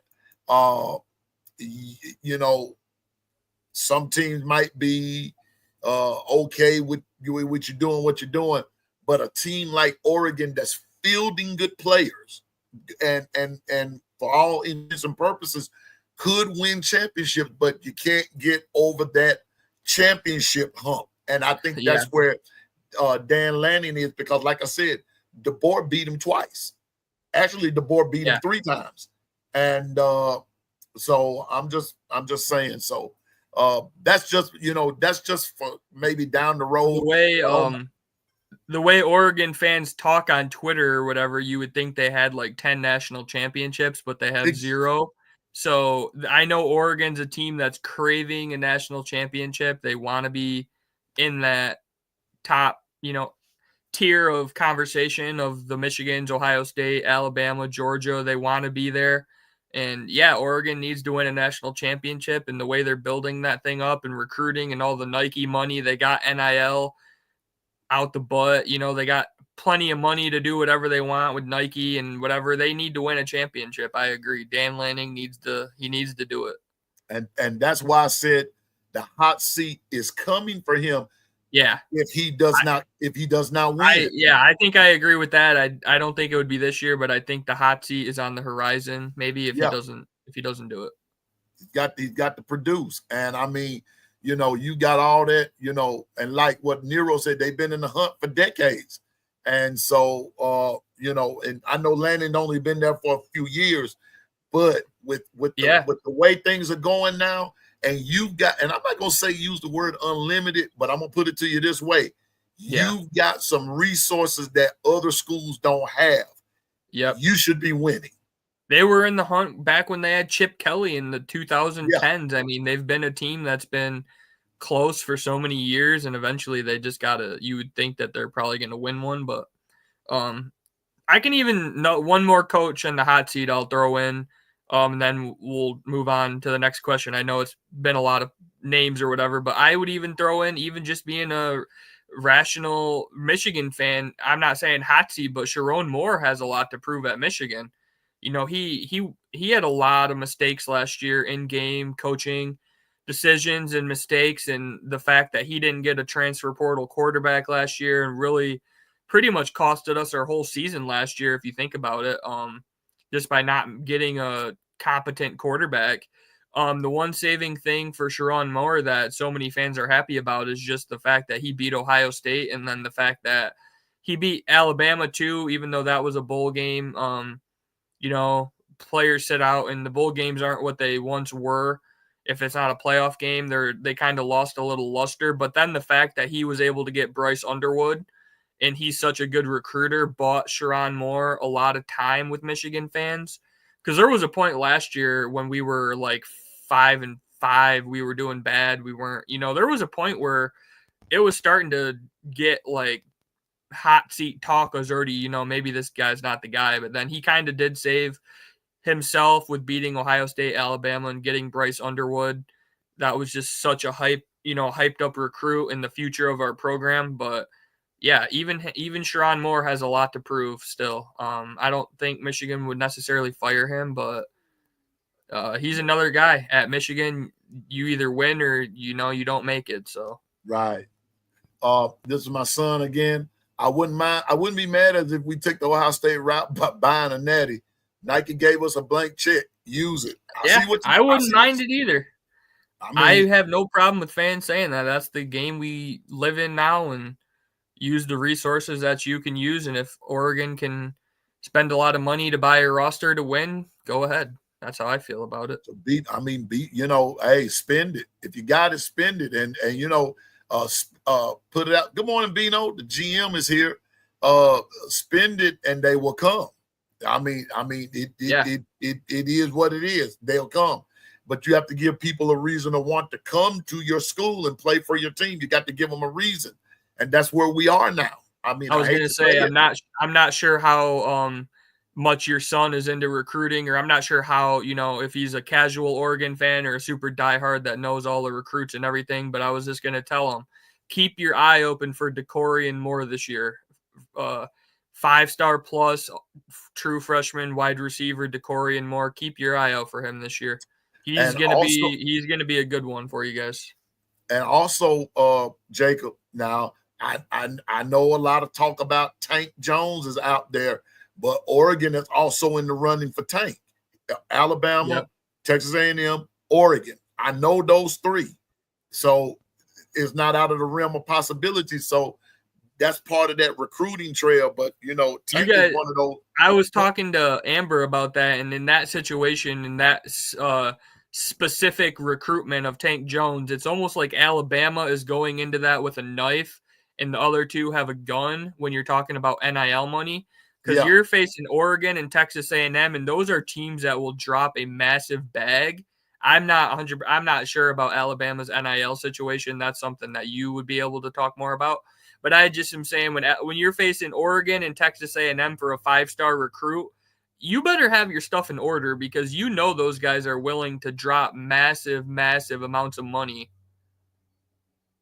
So it's like, That's what my son said right there. Corian Moore is our Jeremiah Smith. He showed flashes in the spring. That's what people are saying. I don't know if there will ever be another Jeremiah Smith, but Decorian Moore is going to be awesome. Like I was saying earlier, it's so cool how we've seen so many great true freshman receivers lately with like Cam Coleman, Ryan Wingo, Ryan Williams, Nick Marsh at Michigan State's a great true freshman receiver. He was last year. So yeah, Decorian Moore is going to be awesome. Yeah, Alabama has. They just don't want bag chasers, and that's been Alabama's thing all along. Yeah, and that's where a lot of people are. Let me put it this way: this is where some Alabama fans are having issues right here, saying, "Why can't we land this? Why can't we land that?" It's not the fact that we can't; it's the fact that we want folks that literally want to play for Alabama and not chasing a bag. Yeah, like I said, I wasn't trying to speak too specifically on that recruitment. I only was just saying when you're in a Final Three for a 5-star with Oregon and Texas A&M, you know those teams are going to be dropping some money. I mean, you know what you're going to have to compete against. So, I hope he doesn't go to Oregon because I don't want to have to face him in the Big Ten. I hope he goes to Bama or Texas A&M, but I just meant, yeah, you know, you're going to have to really bring it with your NIL or whatever because you know both of those schools are. I'm sure they're offering him millions of dollars. Yeah, and so you see what Jermaine said, and Bama has money. Trust me, they have money. But but here's the thing about Bama, folks, and I think everybody will agree with me. We've never had to be in this position before, and I'm gonna get ready for the next question, Jacob. Bama has never been in this position before, and so they've never had to per se bring up money like that. It was never an option because folks wanted to play for Bama simply because it's the standard. People wanted to come and play for Michigan because playing for Michigan meant something. Playing for Ohio State meant something, and so you didn't bring that money thing up like that, NIL or transfer portal and all that kind of stuff. You did not hear that. People played for the love of the game. And that's where the difference comes in now. Because let's just be fair. Let's just be honest. A lot of that, what you're hearing is actually not from the players. It's from who's pushing them, who's behind them, who's in their ear. That's what's going on now. So yeah, a lot of kids are getting really bad advice from either their parents or their agents, or look at kind of what happened with Nico. You know, that situation was one example of just a kid getting horrible advice. And I see from FFROM in the chat saying Bama ain't broke. Yeah, I wasn't meaning it like you guys were broke. I was more just meaning it as when you look at the Final Three and the two teams that you're in competition with, you know those are schools that are kind of notorious for dropping huge bags. So you guys are definitely just going to have to land a competitive, similar offer, and it might be more than what you guys want to do. But I'm sure, you guys definitely have the money to do it. It's more about if that's a decision that you guys want to make, because Texas A&M will overspend on people. They've already done it. All those Texas teams have done it. All of them have. Jacob. Texas Tech. Remember Texas Tech? They got that 5-star offensive tackle. They just paid them like $4.5 million out of high school. Yes. So they'll overpay. They'll overpay for someone that maybe Alabama might not want to do. And check this out. And that's the kind of stuff that brings dissension in the locker room in the long grand scheme of things. Sometimes in the short run, but mostly in the long run, it brings dissension in your locker room when you get to talking about that, especially among kids. And that's why I don't like discussing it, because of the potential of disaster that it can bring. That's all I'm saying.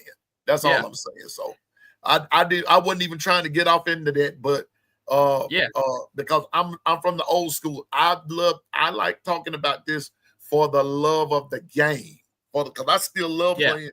If I could, I'll get out there and try to play because I love the game of football. Right. But it was awesome back in the day, when there was no NIL and you just went to the school that you liked and there was no transfer in, and you knew someone was going to be there for 4 years, and it was just the old days of college football were awesome. Yeah, you see, whereas Now I have a script A. Don't get me wrong, but see, I have the block A. This is the era I grew up in the block A. So that's how I see it. So it is what it is. But to my next question, Jacob, who plays for the Big Ten chip? Who plays for the Big Ten chip? And who do you see out of the Big Ten possibly in the playoffs? All right, so Big Ten championship. I am going to go Penn State. I'm going to put Penn State at 11-1. I'm going to have them losing to Ohio State. I think 11-1, and that would be what, like 8-1 in the Big Ten conference play. I think that'll be good enough to get Penn State there. And then trying to think, so they would have a win over Oregon. I think Oregon is going to lose 2 conference games. That's tough, man. It's either Ohio State or Michigan for me. I do think that Michigan will beat Ohio State at home this year. I'm gonna go Michigan. I'm a stand on that, and I'm gonna say Michigan. I think we're gonna go. I have us Michigan at 10-2. Oklahoma, I think we're gonna lose on the road. That's just Bryce Underwood's first road start, true freshman at night against Brett Venables. Brett Venables has been one of the best in the business on defense for so long with them Clemson defenses, and he knows what he's doing. He brings a lot of exotic looks and a lot of confusing stuff. So I could see Michigan losing that game, and then I could see them maybe losing to USC on the road. But other than that, I think Michigan will end up with one Big Ten loss. I do think we'll beat Ohio State. We have them at home this year. We have their number. Their Ohio State's weakness is their defensive line depth. And, with Michigan's running attack, we got Justice Haynes now, who we can talk more about because he's from your school. I think Michigan, we're going to go, like I said, 10-2, one Big Ten loss. I think that could get us there with a head-to-head win over Ohio State. So I'll say Penn State and I'll say Michigan. Okay. Well, that's going to be interesting. That's going to be interesting. And so out of that, who wins? I'd probably go Penn State. Like I said, I try to be super rational and fair. I think Penn State has the better team than Michigan this year for sure. I don't think many people would argue that. Michigan does have a favorable schedule, which is one of the reasons I can pick them to go that far. One of our hardest games is Oklahoma, but that has, no impact on the Big Ten. So even if we lose that doesn't hurt us for the Big Ten. And we only have like really 3 tough Big Ten games. We play at Nebraska, at USC, and then Ohio State at home.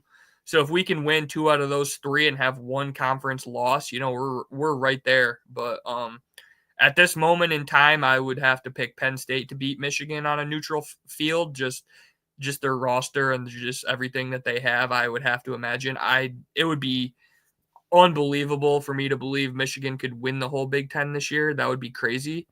But if we just made it to the Big Ten championship game and made the playoffs, that would be awesome to me. Now, Jermaine asks, who is Michigan's starting quarterback?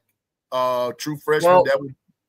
Yeah, technically we don't have a starting quarterback yet from what Sharon Moore said, because Mikey Keene is a guy we brought in from Fresno State. He has experience, but all the writing on the wall is Bryce Underwood. You don't pay a guy $12 million for him to sit on the bench.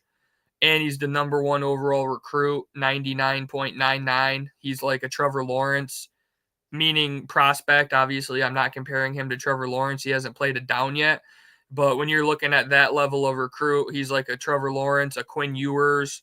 Obviously, Quinn Ewers did underperform a little bit for how high he was rated, I would say. But, he's supposed to be a generational quarterback. He was the number 1 overall recruit in the whole class, regardless of position. We paid him a lot of money. He has all the talent in the world. He's about 6'5", 230 already as a true freshman. I mean, that's like NFL size. That's prototypical NFL size. He has the arm. He can run. I mean, we're excited over here in Ann Arbor for what he can do. But he is still a true freshman. And, for every Trevor Lawrence that lights it up as a true freshman, there's about 10 DJUs. So you have to be realistic with your expectations because people can be busts. Look at DJU or look at you name it. There's been tons of them. Now, my son tends to think Drew Aller won't allow Penn State to succeed. That's where we gonna differ, Jacob, because I don't think Penn State's going to get there. I don't think they're going to get there. I really don't think they're going to get there. Now, this is going to sound funny coming from me. And Chet, don't hurt me here what I'm about to say. And I don't know if it will work out this way or not. You know who I think the Big Ten is going to come down to? Who's going to be in the chip game? I can't wait to hear it. Ohio State and Michigan. That would be unbelievable because if you think about it, that means we would play them 2 weeks in a row.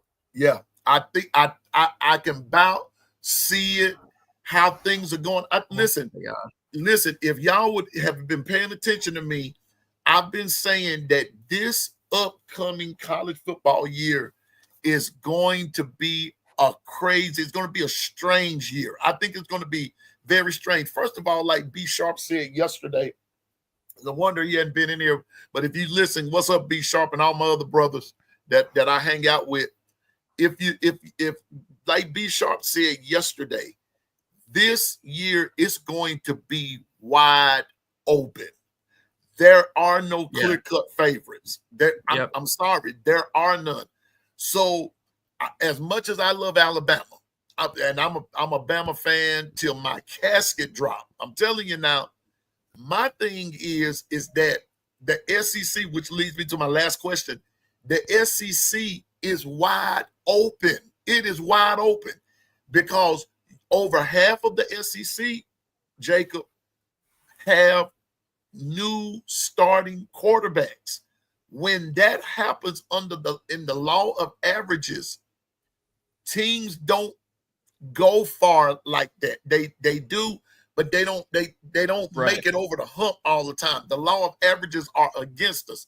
That's part of the reason why Alabama, according to Vegas, is what, a 9-win team? 9? I think you guys' win total is 9.5. So they think you guys are either going to win 9 or 10 games. That's the reason. That's part of the reason why. That's part of the reason why. So my thing is, my last question is, Jacob, let's look at Big Ten versus SEC, okay? But let's start with some of the lower ranked teams and let's look at some of the marquee games from a lower perspective. I give you a good, for instance, Northwestern, Vanderbilt. I would take Vanderbilt in a heartbeat. Vanderbilt was a team last year that proved that they could beat Alabama. You are never going to – I'm not going to say never, but I'm going to say right now with the way things are going, Northwestern would not beat Alabama. Okay. SEC, that's the one thing the SEC has that I will say still. You guys have better depth. Like your Vanderbilts are better than our Northwesterns. That's one thing that is true and for sure. I think Vanderbilt could actually be a pretty decent team. They brought back their quarterback. I like their head coach. I don't think Vanderbilt's going to do anything crazy, but I could see them winning 7 or 8 games. So, yeah, I definitely would take Vanderbilt over Northwestern any day of the week. That's the one thing that the SEC still has on the Big Ten. The top is pretty even, I think, now. But you guys have more depth, and that's one thing the Big Ten needs to develop is we need to develop our depth. A lot of the teams at the bottom of our conference are just – they don't care about football. They're just horrible. So that's one thing that we need to work on. Okay, I'm just going to check. I'm just going to kind of go random. We're going to go SEC, Big Ten. So here we go. Purdue, Mississippi State. That's a tough one. I would probably still have to lean Mississippi State. Those are two teams that are really both absolutely horrible, or at least have been. I don't even know who would win that game on a neutral field, but I would probably lean Mississippi State. This is something I've never checked. I don't sit around checking these Purdue, Mississippi State, but if I had to take a guess off the top of my head, Mississippi State probably has more talent on their roster. I'm sure they have more 4-stars, and I don't know if Mississippi State has any 5-stars. Okay. But I'm sure they have a better blue chip ratio being in the SEC, so I would still take Mississippi State. Okay, here's one for nostalgia's sake. Arkansas versus Wisconsin. Man, you're doing well with these matchups, man. These are tough. Again, two teams that I don't think are very good. Pretty equally matched. That's another tough one. Oh man. I don't know. That's a tough one. I could see it going either way. I don't even know if there's a right or a wrong answer. Like I see chat saying 50-50. Arkansas has a better quarterback. I believe they still have like Talon Green or whatever his name is. They beat Tennessee last year. I guess I'll go Arkansas just because of that. I'm sure, like I said, even the bad SEC teams normally have like 4-stars. The SEC recruits at a different level than the Big Ten, that's for sure. So I guess I would say Arkansas right now. But that would be a horrible. I think that would be a horrible football game. Those are two bad teams. Governor said depends on where's the game. We're going to take neutral site. Yeah, I was going to say give me the home team or neutral site. I'm going to roll with Arkansas because they have a better quarterback. On a neutral site. So here we go. I'm coming up the scale a little bit. Here we go. For being messy. Here we go. About to be messy now. USC versus Oklahoma. Thinking this year about what both teams are going to be. That's We're tough talking too. neutral site. USC. That's tough too.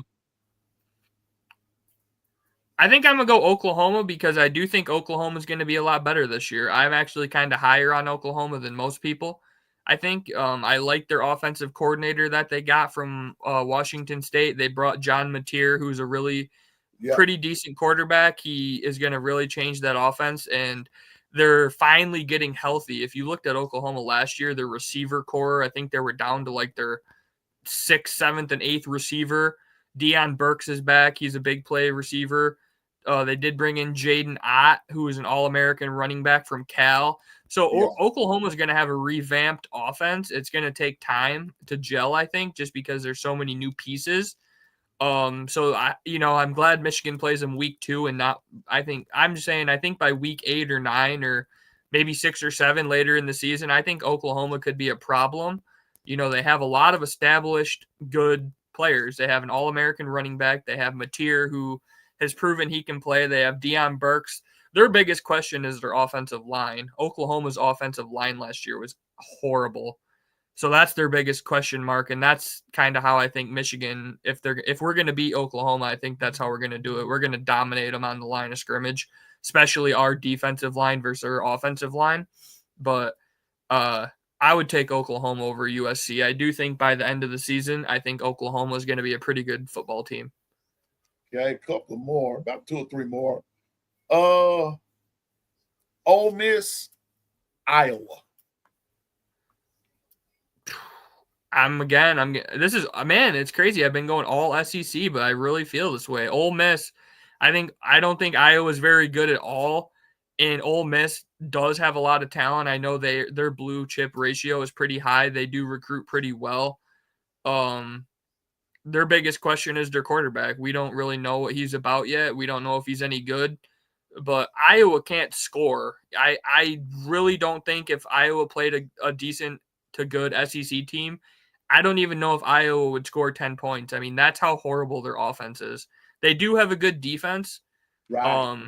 I could see Iowa losing that game like 17-0 or 17-3 or something. Well, here we go. Let's go to going to. Let me go. Okay, here's a good one.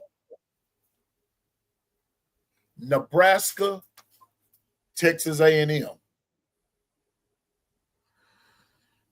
That is a good one. That one I could see going either way. I think Nebraska is going to be better this year. They got Dylan Raiola in year number 2. He was pretty decent as a true freshman. That's a tough one, yeah, because Texas A&M is a team that also I see a lot of people in chat saying Texas A&M. Yeah, it's a tough one for me because Texas A&M does have a lot of talent on their team. They do recruit well, but their biggest problem is they just never seem to put it all together. But that's a tough one. Yeah, that's a really tough one. That might be one I would pick Nebraska. I think Nebraska is going to be better this year. Right. Marcel Reed's a question mark for Texas A&M. We're not sure exactly what he can do after last year. I mean, he is a explosive, electric playmaker. But yeah, their quarterback Marcel Reed is a game changer. Yeah, he was really fun to watch last year and really exciting. Gotcha. Well, here we go. South Carolina. He said, stop. Hey, I've picked SEC on all these, I'm pretty sure, except for I said maybe Nebraska. In Texas, 8-4 is cursed. Here we go. Illinois, South Carolina. Well, that's a matchup we just had last year in the bowl game, and Illinois did end up winning. Obviously, this is a new year, but that's a tough one. I think I'll go Illinois again. They beat them last year. They're returning a lot. They have a good offensive line. Yeah, I think I'll roll with Illinois again. They just beat that same team last year, so that's the weird thing about these. I'm picking all SEC, but last year in the playoffs, I believe the Big Ten went 5-1 against the SEC.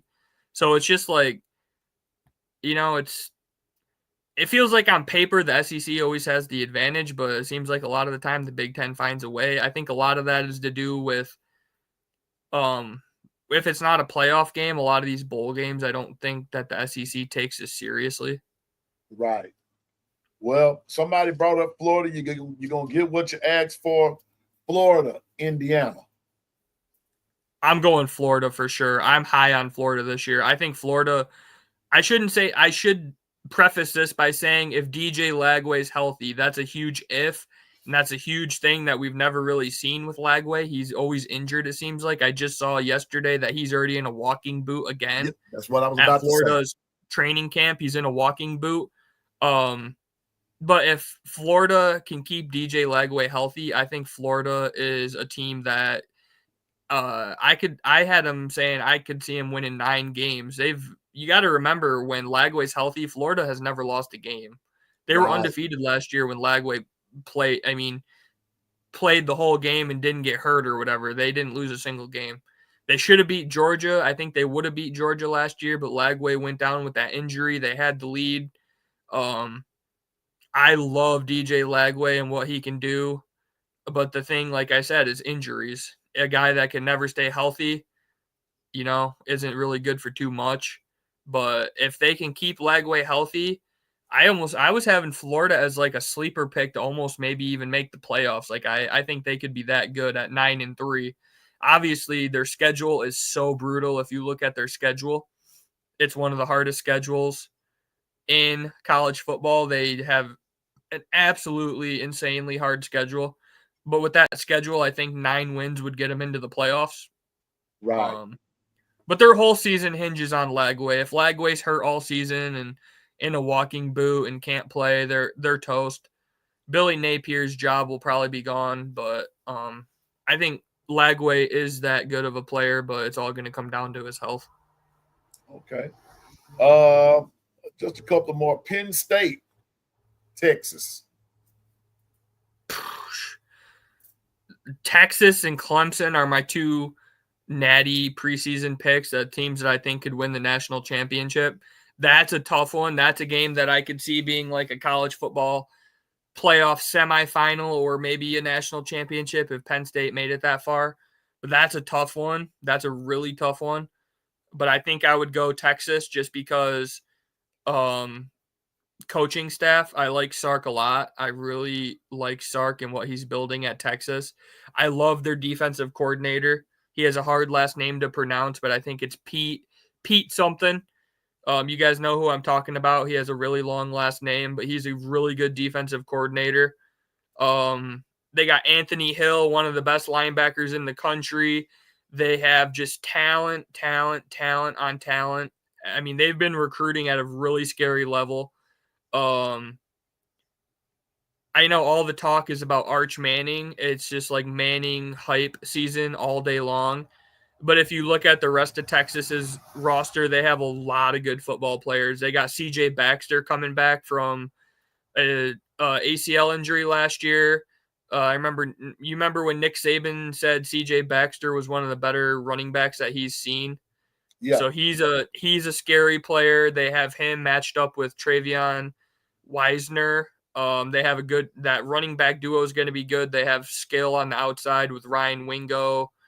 And I think Texas, I've been saying this like in the group chats and everyone I've been talking to, I think Texas is going to be really scary this year. And I think they're going to win the SEC.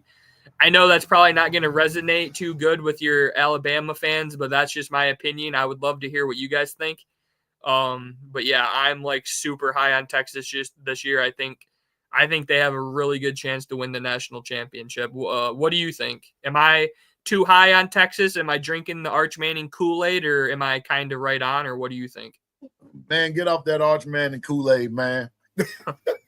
Get off that Arch Manning Kool-Aid. I'm telling you now. Is Texas overrated? I think Texas is overrated. I went back and watched them play Georgia in the SEC championship game last year. Texas had a million opportunities to beat Georgia and couldn't do it. They couldn't do it. Yeah, that's true. A good defensive team, and hear me out, a good defensive team blankets Texas, and Texas loses their grit every time. Every time they lose their grit. I do think Arch Manning's going to be an upgrade over Quinn Ewers, though. I really do think that. So that's one thing. And Arch Manning's kind of more of a dual threat than Quinn Ewers was, which I think will add another good element to their offense. Quinn Ewers never really scared anyone with his legs, whereas Arch Manning, I think, will a little bit more. But yeah, that's one of the biggest stories I'm excited for. I've been saying it. I've been telling everybody that I know that'll listen. I said I think Texas is going to be good this year. And that's from a Michigan fan. I don't care about Texas. I don't like Texas. They whooped Michigan last year. I mean, I'm not a Texas fan just saying that. I really do believe that as someone that doesn't really care. I think Texas is going to be really good. I could be wrong, but I'm excited to see if I am wrong. But yeah, we'll see. But yeah, Arch Manning, the hype that he gets, the way people talk about him already is crazy. Arch Manning won't make it the whole season injured. I mean, with the way he plays, I can see that. Anytime you're a dual threat quarterback and taking big shots in the SEC, you always have that possibility. And I couldn't even tell you Texas's backup quarterback. That's the crazy part. And they I'm trying to think, did that guy leave? It was a particular quarterback that they had, and I think when Arch got there, I think this guy left. I can't remember his. Wait a minute. I'll tell you a minute. Wait just a second. I don't think that guy is there anymore. Quarterback. Well, they got Trey Owens, but that's not the guy that I'm thinking of. But anyway, I guess I was just going to say, I guess for me, just to kind of make it clear, I'm not really saying Texas. I guess I'm not really buying all of this Texas hype because of Arch Manning. I do think he'll be good, but I like Texas's team around Arch Manning. I like their defense. Yeah. I like their defensive coordinator. I really like their running back duo. Like I said, C.J. Baxter's back off of injury. He missed all of last season. And then Trey Wisner, however you pronounce it. They have a solid offensive line. I'm not just saying that. I do think Arch Manning will be good, but I like the pieces around him. And I do think he'll be better than Quinn Ewers. I think he'll add another element with his legs, and I just think he's going to be more talented, honestly. Quinn Ewers he wasn't bad, but he wasn't, he never really impressed me that much. Quinn Ewers, in my opinion, was very overrated, and this is where I think when Texas beat Alabama that year in Tuscaloosa, Quinn Ewers benefited from in that particular game.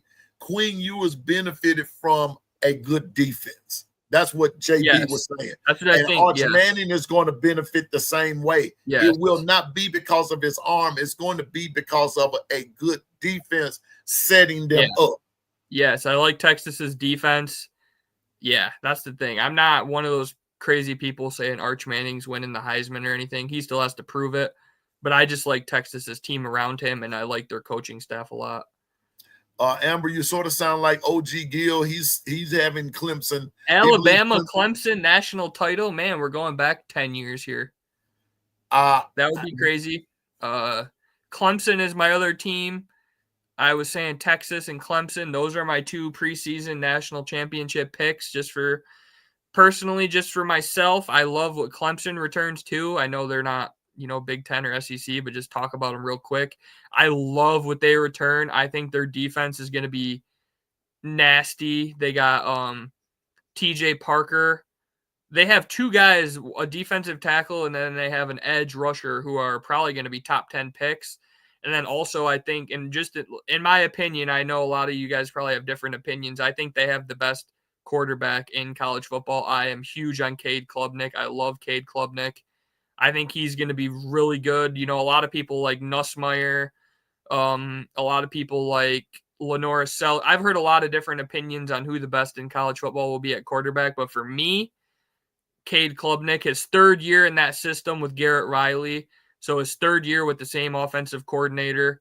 They have great receivers. They have one of the better receiving rooms in the country with Ohio State and Alabama probably.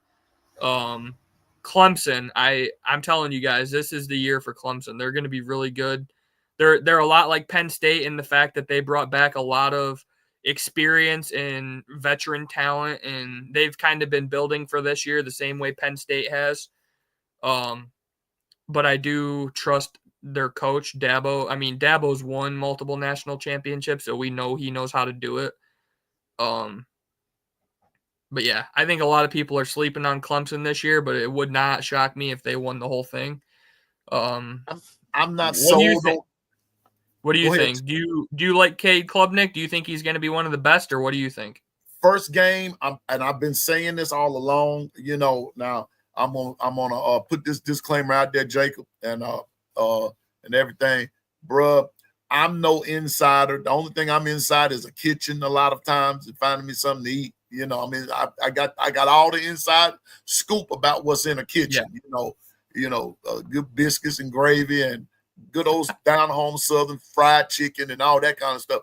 That's what I'm an insider on. I'm no insider, but I'm going to say this. I've said this from the word go. The first game of the season is with Clemson and LSU is going to tell us a lot about how those two teams are going to fare this year. First of all, LSU, we already know with Brian Kelly and the first game they come out and play, they stink the joint up. It's as they go, LSU progresses. But I've already said that this game is going to be a possible matchup between two Heisman Trophy candidates, rather. Cade Klubnik, Gary Nussmeier. It's going to be I'm going to say this now, whoever's defense is going to be solid from the jump, that's who's going to win the game. And I think that's going to be Clemson. I really do. I think that's going to be Clemson. I think Clemson's going to take it to them. I really do believe that. The game is at Clemson. I'm interested on what the chat thinks is going to happen, but I really that's a game I am going to bet money. I am going to bet money on. I'm going to take Clemson. I think Clemson's going to bring it. bring it to them, and I think Clemson's going to win by a healthy, not like a blowout, but maybe 10 or the spread. I think is like 3 points. I could see Clemson winning by 2 touchdowns. I really, really think Clemson's going to be good. And like I said, their defense.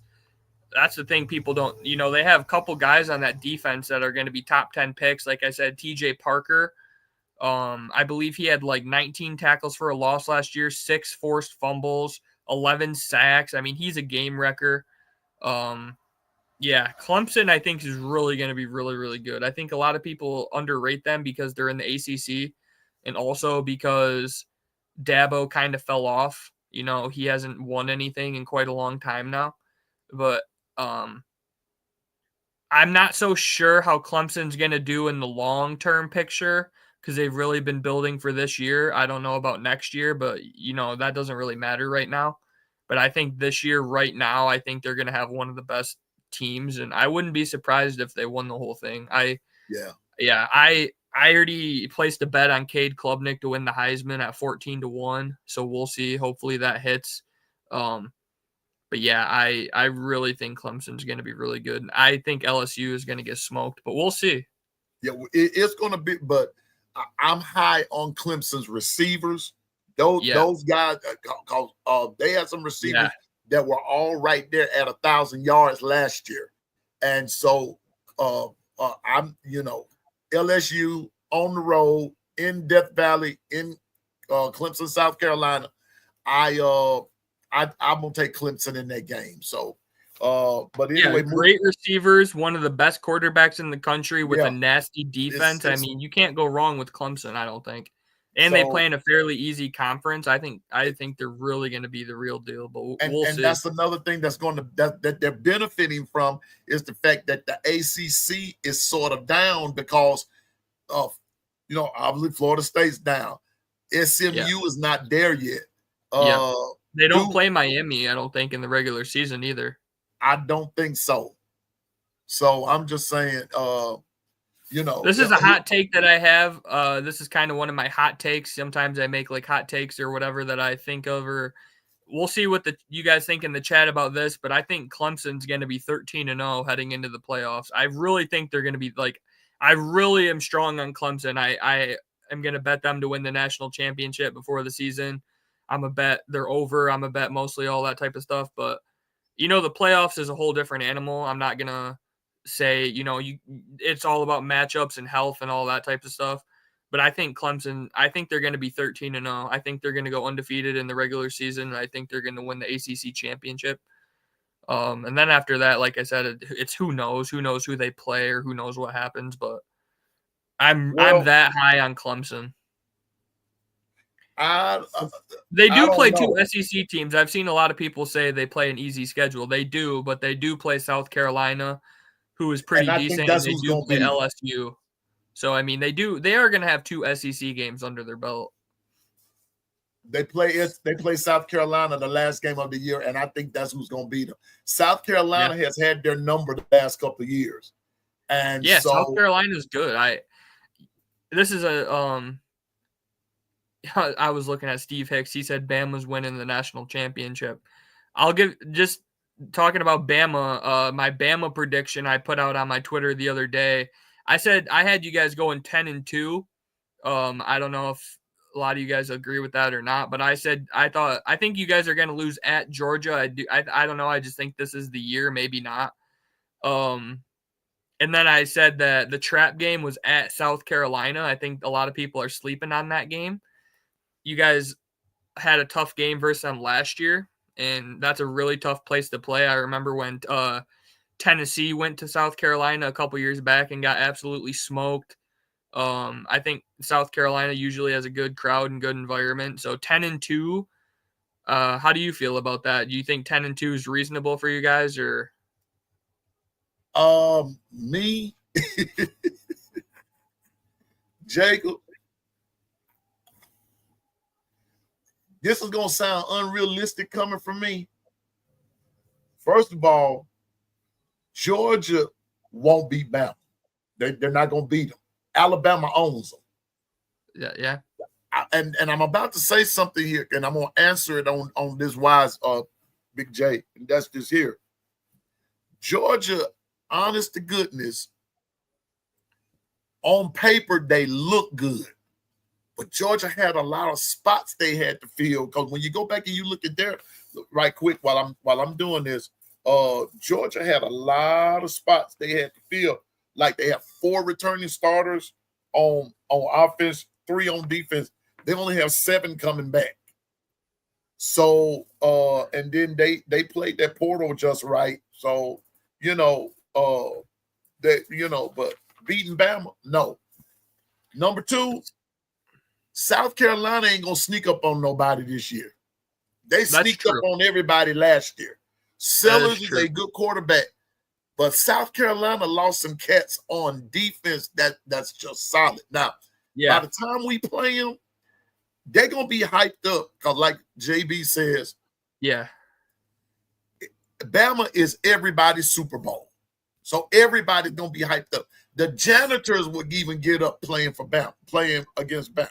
And I'm not saying that in any disrespect, but I don't think if Bama plays according to their potential, nobody beats them. And that includes Clemson. That's what I was gonna I guess I'm kind of pushing you to that. Maybe your hot take or whatever. Is Alabama going 12-0? Is that your?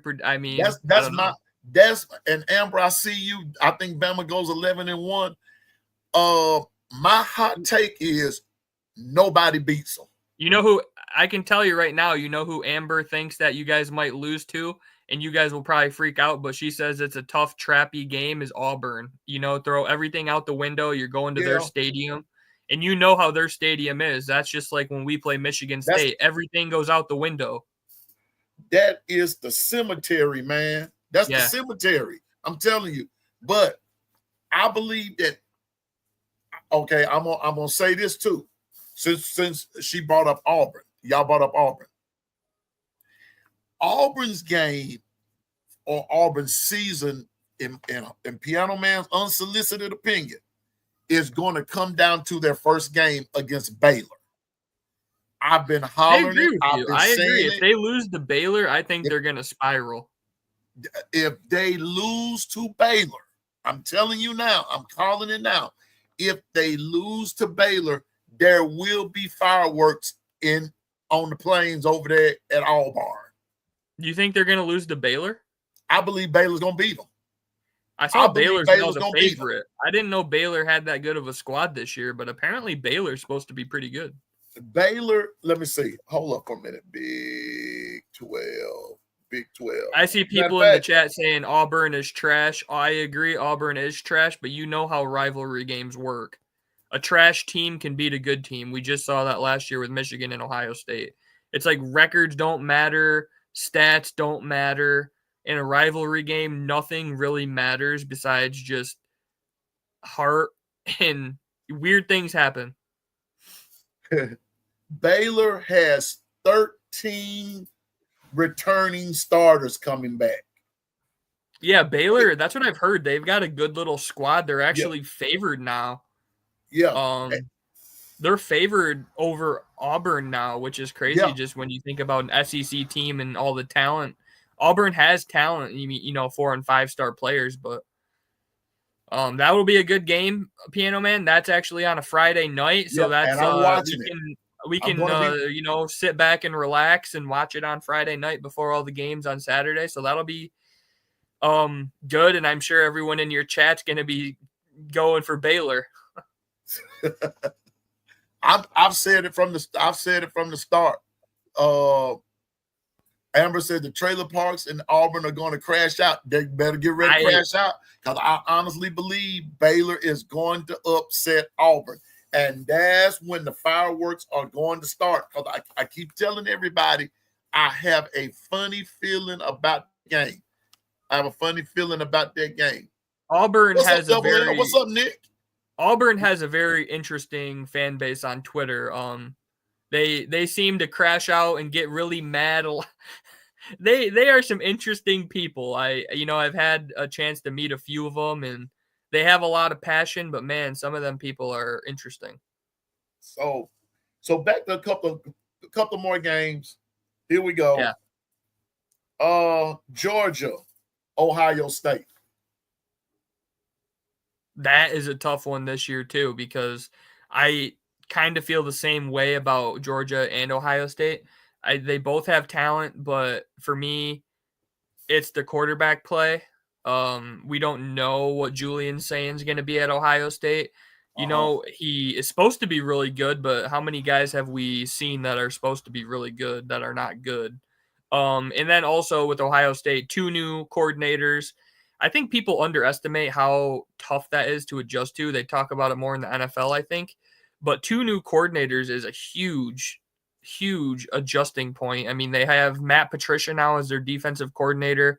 They have a ton of new pieces on defense. They lost a lot of starters on defense. Yeah, that's a tough one. I don't think my thing with Georgia is I don't really think Gunnar Stockton is very good. I'm sure Georgia fans don't want to hear that or might tear me apart for that. But everything that I've seen, I've been watching football for over 20 years now with my 2 eyes. I didn't see anything with Gunnar Stockton that made me think he's that good. Am I wrong? Am I wrong here? I mean, I don't know, but Gunner's pretty good, but I'm gonna say this. We're gonna wrap up here in just a minute. But you said something earlier. Some guys you have to just chalk it up to the team that's around them, and that's what's with Gunner. Matter of fact, let's be honest. That's what was with Carson Beck, Stetson Bennett, all those guys at Georgia. It was the team that was around them. Because on individual talent and everything, not necessarily. I mean, don't say I'm not saying they weren't good, but they wasn't setting the world when on you fire. have when you have Brock Bowers and Ladd McConkey to throw the ball to as a quarterback, you're going to look a lot better. I get that, but I think I'm going to go with Ohio State in that game just because, to me, Caleb Downs and Jeremiah Smith, those are all the reasons that I need. I literally think Ohio State has the best player on offense in the country and the best player on defense. Caleb Downs is just a guy that erases a lot of problems on your defense. He's just like an eraser. Like, I mean, he's just like, he can cover mistakes of other people. He's that good. The way he tackles in space, the way he just has a nose for the ball. Caleb Downs is really like that. I really do believe that. I know Alabama fans hate that he transferred, and I understand that too, but yeah, Caleb Downs is like that. He's going to be a top 10 pick next year in the NFL draft. One of the best safeties we've seen since probably, I'm trying to think, maybe the Honey Badger. I don't know. You remember him at LSU? Yeah. Caleb Downs is not a guy that you see every year or even every 5 years. He's really, really like that. So I think I'd pick Ohio State in that game just because of the talent that they have around. But, yeah, it's going to all be about Julian saying, if they have a bad quarterback or if he's not good enough or whatever, they're going to struggle too. But, yeah, I'll pick Ohio State. And the last game, you already know it. You looking at us. We both wearing hats. Oh, man. Alabama. Oh, Michigan. Gosh. Oh, man.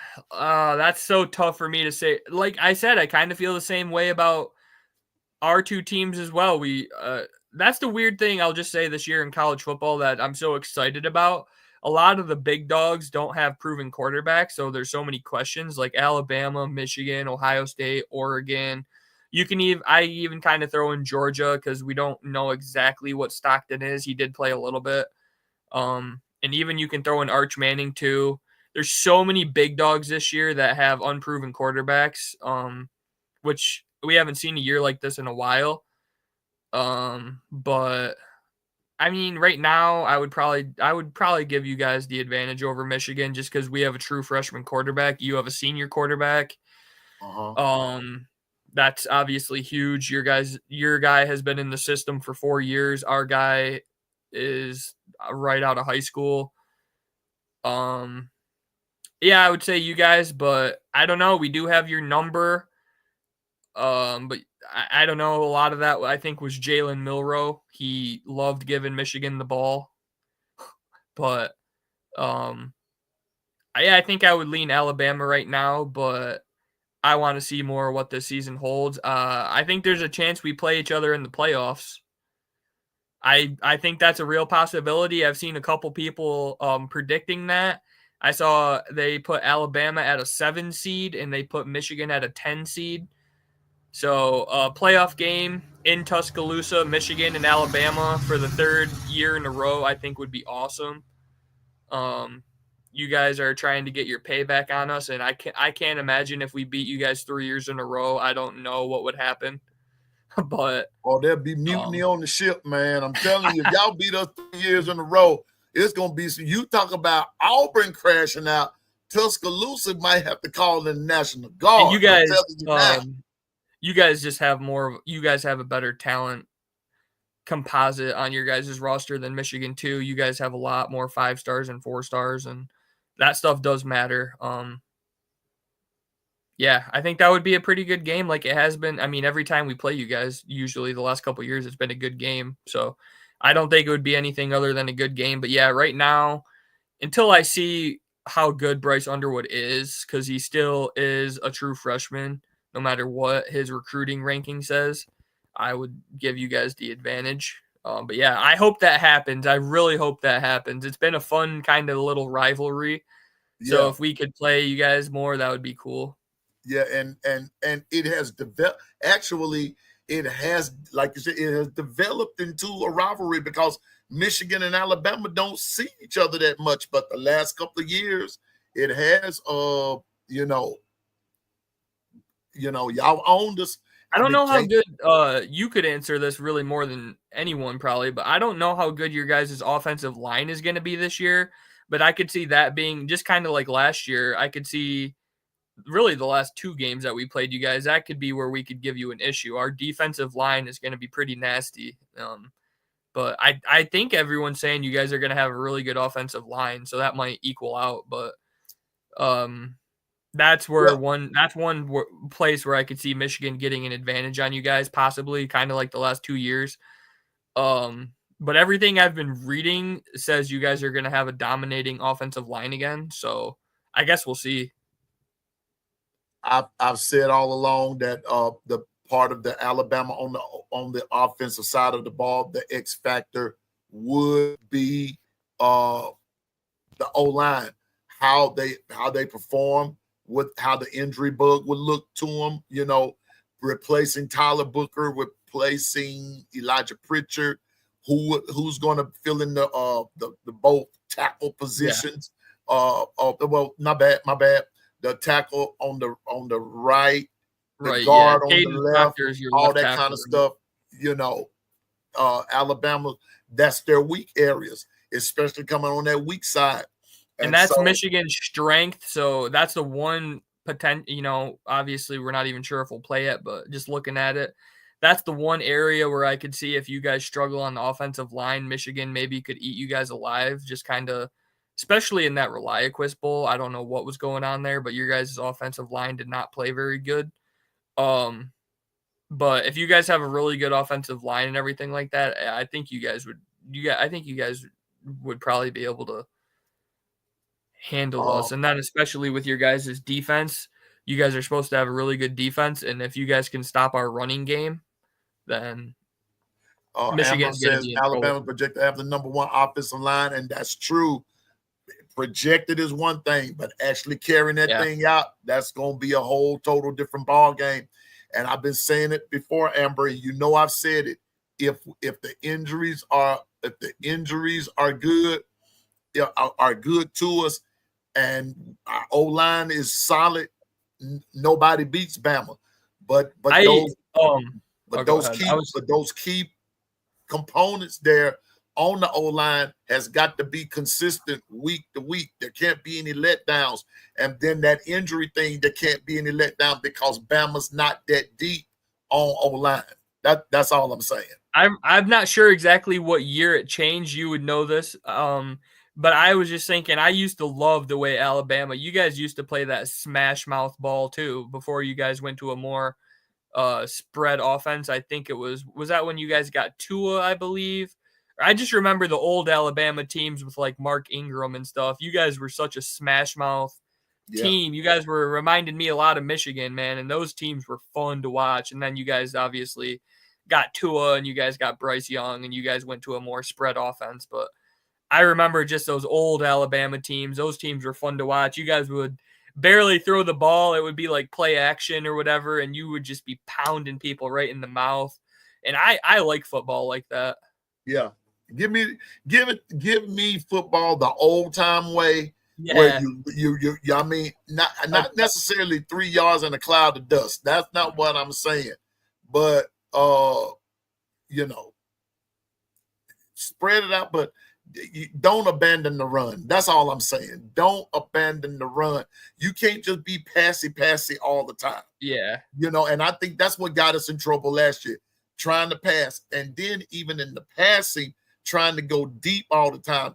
That kind of stuff catches up with you. If you're going to pass, you got to be balanced. But you got to be balanced all the way around. One good question in the chat that I did want to ask you. Just one question I did have for you. What can you tell me about Damon Payne and Justice Haynes? What can you tell me about these two guys that we're getting from Alabama? Justice Haynes runs. He shuffles too much. He does that. He's not a consistent runner. He's a good running back. He's good, but he's not consistent. Lots of times he would not hit the lane like he needed to hit to break off the long run.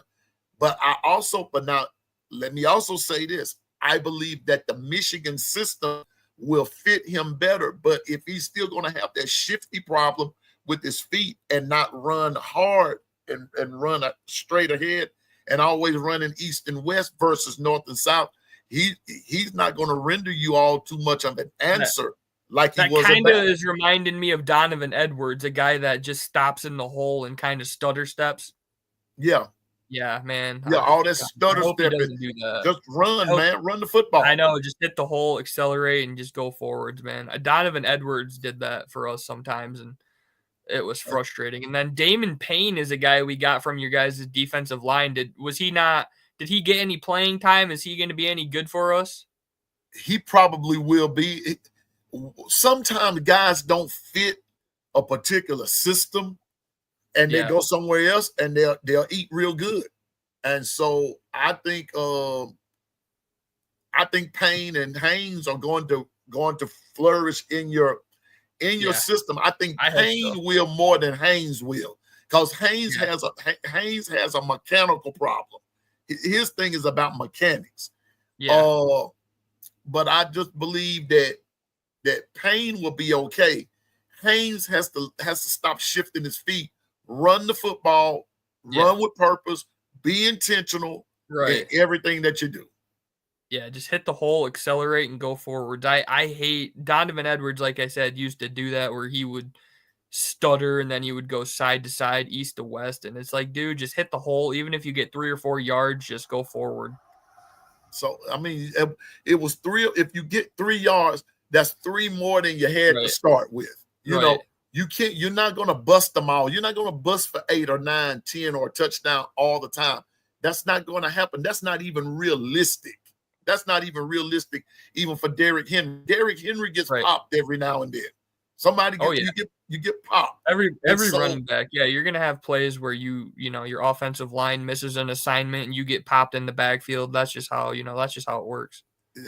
So you just have to, Now I'm going to say this. I saw some, I'm going to say this about you brought up Caleb Downs. Here's how I view Caleb Downs. Caleb Downs is a good player, but Caleb Downs gets scored on sometimes. I saw some cats last year. Let me see.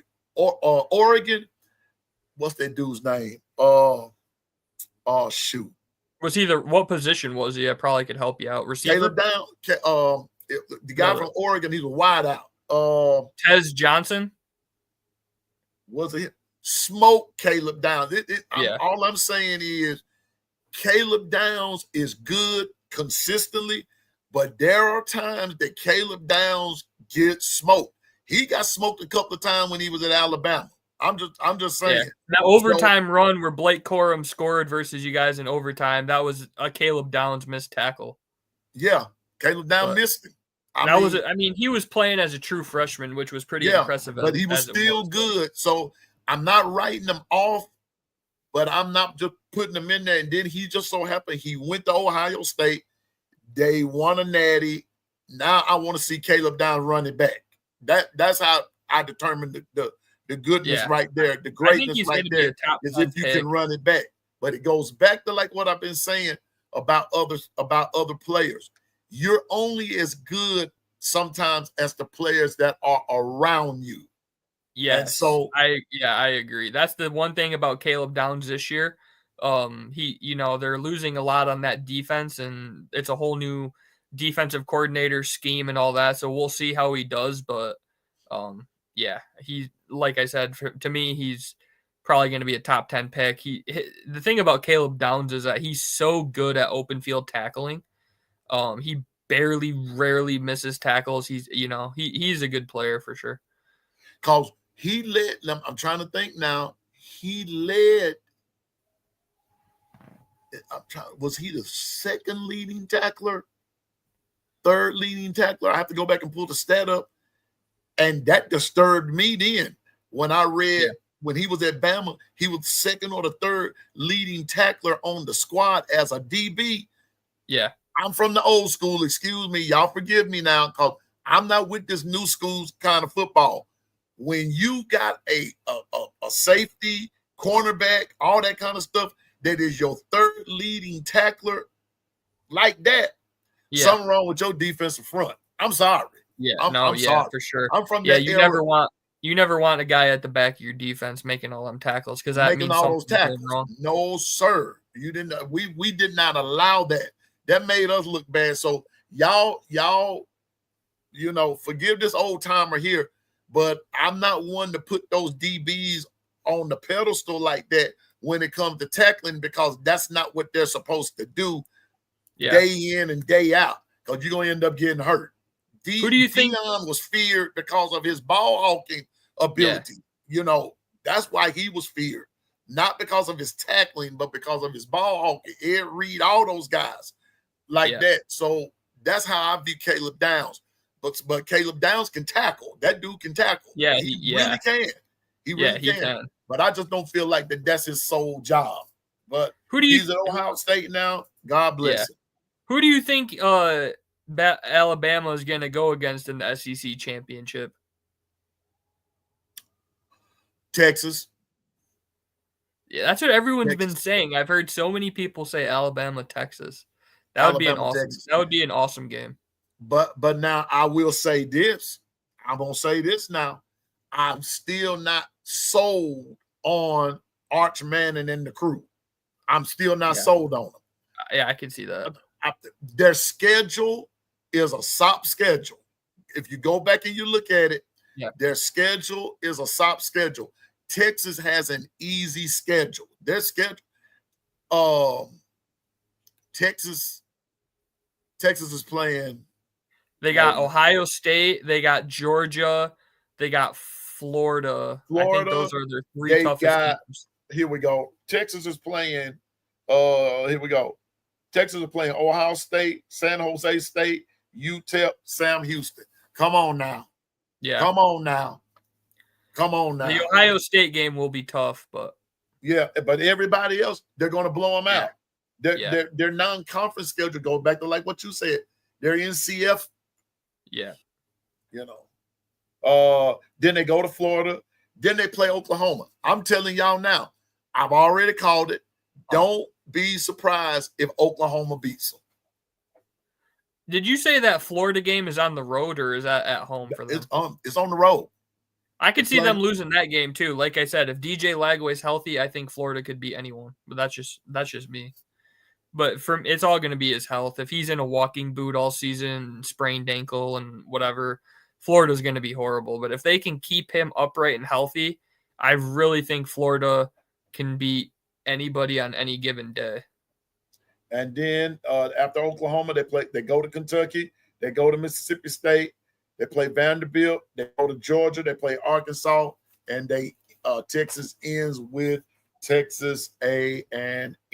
The fact that they got Kentucky, Mississippi State, and Vandy in a 3-week stretch is really easy for them. I mean, I don't know how they ended up with that SEC schedule, but their SEC schedule, they got pretty fortunate. So, and I think it's going to be Bama, Texas, in the SEC chip game, and I believe Bama beats them. Bama will hand them possibly lost number 2 or number 3. Stephen Hicks says Florida. Why do I like Florida? Really, the main reason is I really just think DJ Lagway is that good. If you looked how he played last year when he was healthy, I mean, I know his stats weren't the best in the world for a true freshman or whatever, or anybody, but Florida just won. When he played, Florida won. They played so much better. But his thing is injuries. He's had injuries last year. He's already starting off with injuries this year. And I was watching the Nightcap podcast with Shannon Sharp, who played in the NFL, obviously, and Ocho Cinco, and they always say if you limp into the season, you're going to limp out of the season. So, if Lagway comes into the season banged up and is limping into the season, there's a high chance that he's going to not finish the season or he's going to be hurt, So health is just so huge. I hope Lagway gets healthy. I like watching the kid play, but man, he's injury prone. Yeah, Dwight, we still on having a good conversation. We're getting ready to get off though, but DJ Lagway, in some instances, some people are saying he's all hype. Some people are saying that he's good. For me, I'm gonna call it down the middle. As long as he's good, Florida's good. That's what I'm saying too. As long as they have him healthy and he can play, Florida is going to be Florida's biggest problem. If you pull up their schedule or whatever, their problem is their schedule. If you look at Florida's schedule, they have like one of the most brutal schedules. If they could win 8 or 9 games this year and try to build it for next year, because they still have Lagway next year, I think that would be pretty solid for them. Their schedule is unbelievably hard. I mean, if they win 9 games, Florida should make the playoffs if they win 9 games. I mean, their schedule is that hard. Here we go. Here's Florida schedule right quick. Long Island, South Florida. They go to LSU. They go to Miami. They play Texas LSU, at home. Miami. They go to Texas A&M. They play Mississippi State at home. They, got Georgia at the cocktail party. They go to Kentucky. They go to Ole Miss. They play Tennessee and Florida State at home. That's what I mean. That stretch where you started with Miami, I think you said Miami, Texas, Texas A&M, and then there was one more team in there. I mean, that LSU, I mean, that is just so brutal. And then you throw in Ole Miss. They have LSU the third ball game. Yeah, I mean, that is a brutal schedule. I mean, that they didn't get any favors with their schedule. And then out of conference, you throw in Miami, who should be pretty decent with Carson Beck. I mean, that'll be a tough game for Florida. And then who knows, Florida State? I don't really know how to predict what Florida State's going to do, just because I've never seen a team win 13 games and then only win 2 games. I've never seen that in my whole life before. Right. So I don't know. That's probably more your guys' expertise. That's your week 1 opponent. I'm sure you guys have been studying them, but I don't know what to think of Florida State. I have no idea. I don't think of Florida State. I think they are. They're first, and we're going to get them. And so, so I'm not all that. I'm not even going to bring Florida State up today. We'll talk about them tomorrow, and maybe. But anyway, Jonathan, we've been on here 2 hours, almost 2 hours and a half, bro. This has been interesting. Yeah. Like I said, welcome to week 1 of Big Ten Tuesday. Every Tuesday we will have not Jonathan, Jacob on here. And look at Jacob. All my kids' names start with a J, and my oldest son named Jonathan. And so I got all these J's going, and so I got to do something about that. And so, but anyway, Jacob, man, week 1 of Big Ten Tuesday is in the books. Man, I thank you for coming as always, and hopefully we can find some Oregon and Ohio State fan, Minnesota, Penn State, and have a real live Big Ten.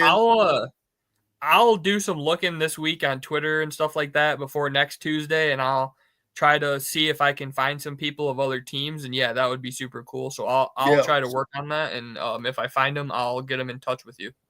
Yeah, please do, because we're just trying to get some Big Ten going, and I'm gonna do that with even with the SEC. I want to bring in other school fan bases and everything, and just make this a real versatile show. But I gotta say this, Big Dog got easy. I like Squirrel White when healthy. I think Bama fans are sleeping on him. Big Dog, we're not sleeping on anybody. We're just not talking about them right now because we planning on doing Florida State some damage. I'm just gonna go on and put it to you out there, bro. Throw that to you. We plan on doing some damage, but we know that it all starts tomorrow and everything, and they're getting there on campus yesterday and today and this, that, and the third. But we know that practices start tomorrow. I will be letting you know how I'm going to be doing some things. I'll let you know that in the morning. And so the schedule is going to change up a little bit for those of you that's in the chat. But I promise you, I think you're going to like some things that we have going. Like I said, Big Ten Tuesday, we're going to do some things. I'm just putting it all together, y'all, because I want this show to be versatile. We're not going to just talk about Alabama. Alabama's going to be the foundation, yeah. But we're going to talk about everybody. We're going to talk about everybody. So just be patient with Piano Man.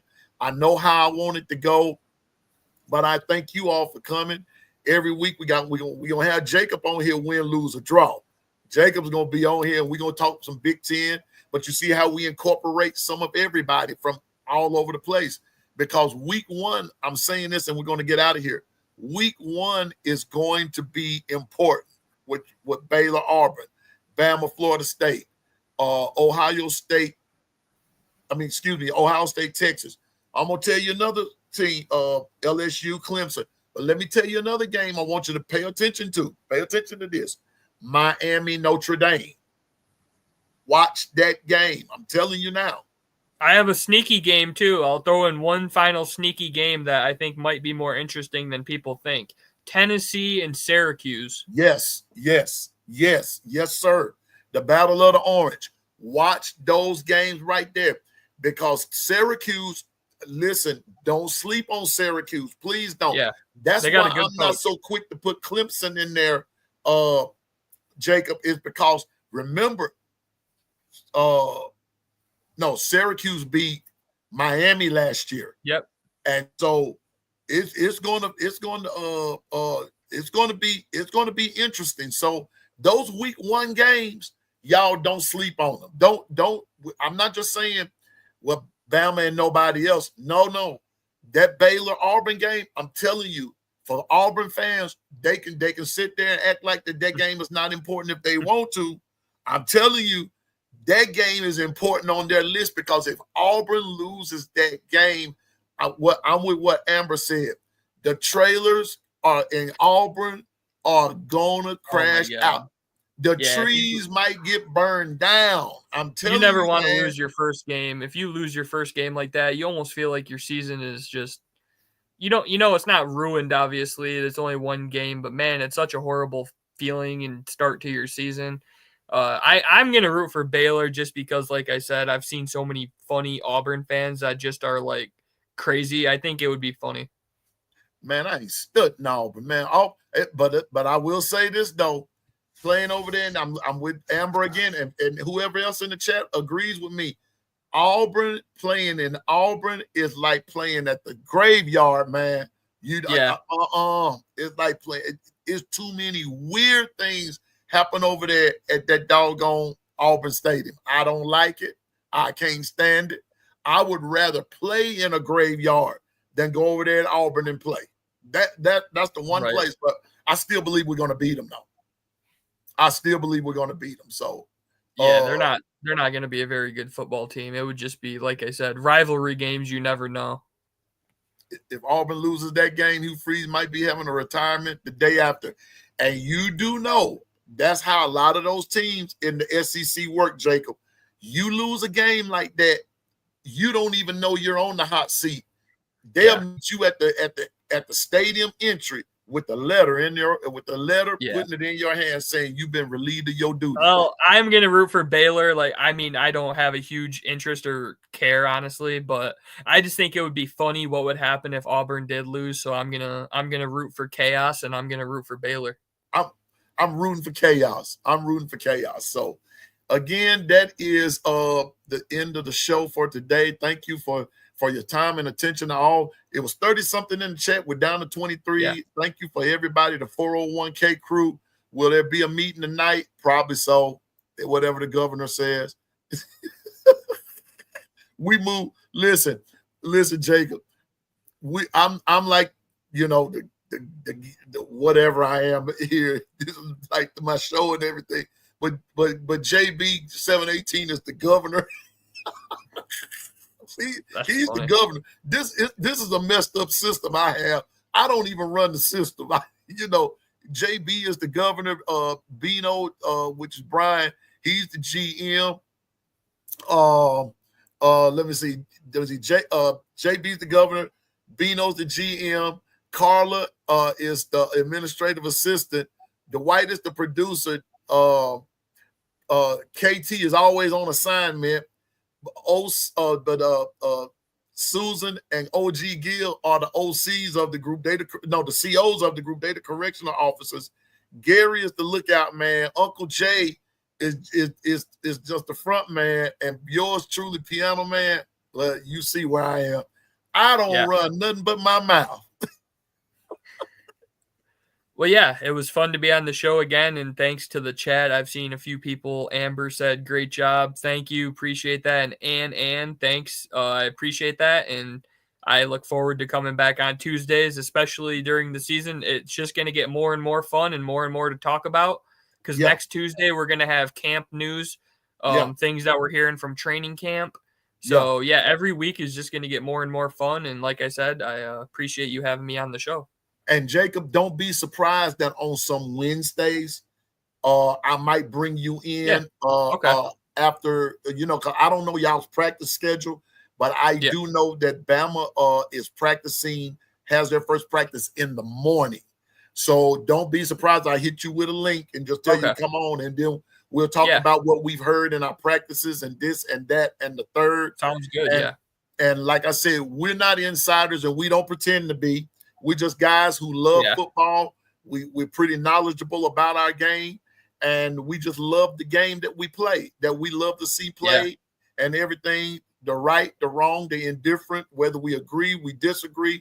But at the end of the day, we're still all going to be brothers. We're still going to be friends and all that kind of stuff. But we do love our football, and I'm thankful for everybody in the chat. Double A, good to see you. Steven, 32 days, bro, and we rolling. And so so right quick, Jacob, can you now one last question for you, Jacob? Fantasy football, all that good stuff. Is the league open for the public, or is that just the private? We could potentially have 2 more people. What we're doing is we're doing a college fantasy football league for any of you guys that have ever done it. I've even never done college fantasy football, but it's just pretty much like the NFL. It's going to be Big Ten, and it's going to be SEC, and it's going to be Notre Dame. So that's going to be the player pool. We could have potentially up to 2 more people. Right now we have 10 people. But if 2 more people want to join, we do want an even number, just so no one has like a bye or anything like that. Right. But if we could get 2 more people up to 12, so just, I guess, let me know if someone would want to do that. It looks like 2 people in the chat said that they might. Right here. Nero said count them in. Do they have like Twitter or anything like that, or a way to contact them?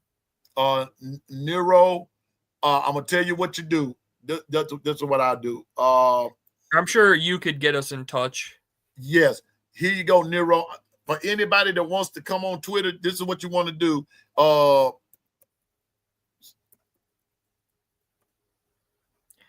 And right now, the draft is going to be a week from tomorrow. The draft is going to be Wednesday, August 6th at 8 p.m. Eastern time. So I think that so far has been working for everybody.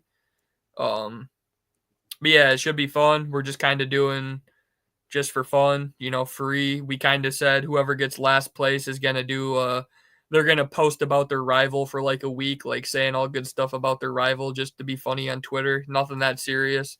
It should be kind of fun. So yeah, that's where you kind can of find me at Nero right there. And what we would do is I'll forward you to Jacob, and we gonna get you in there so you can get in on this that'll be fun. on this fantasy league, and everything is real fun. Now I'm telling you now, we talk a lot of smack over that'll there. be fun. That's gonna be a lot of fun.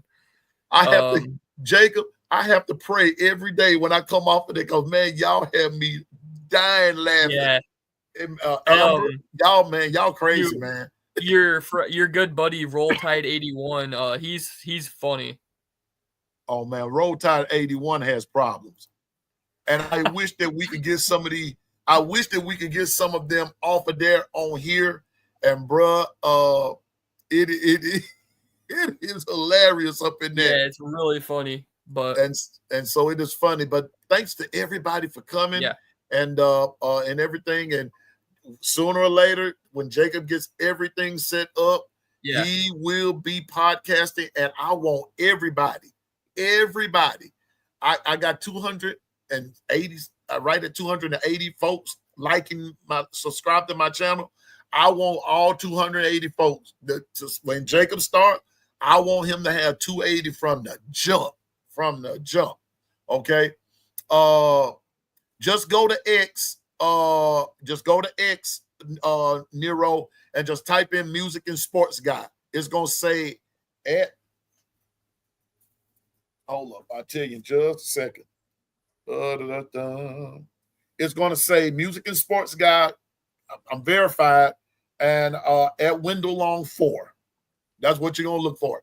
At Wendell Long 4. Okay. So just come there, and that's where we're going to be, and just come be part of a great group and everything. So once again, Jacob, I thank you for coming, my man, for the first episode of Big Ten Tuesday, and we're gonna be right back here next week with Big Ten Tuesday. And we all know that tomorrow starts training camp for who? Everybody. Everybody starts tomorrow. So it's going to be exciting on all social media venues. I want everybody to have a great day. And to all the guys that I support, y'all know who my list is. I don't have to tell you, like, share, and subscribe to all these guys.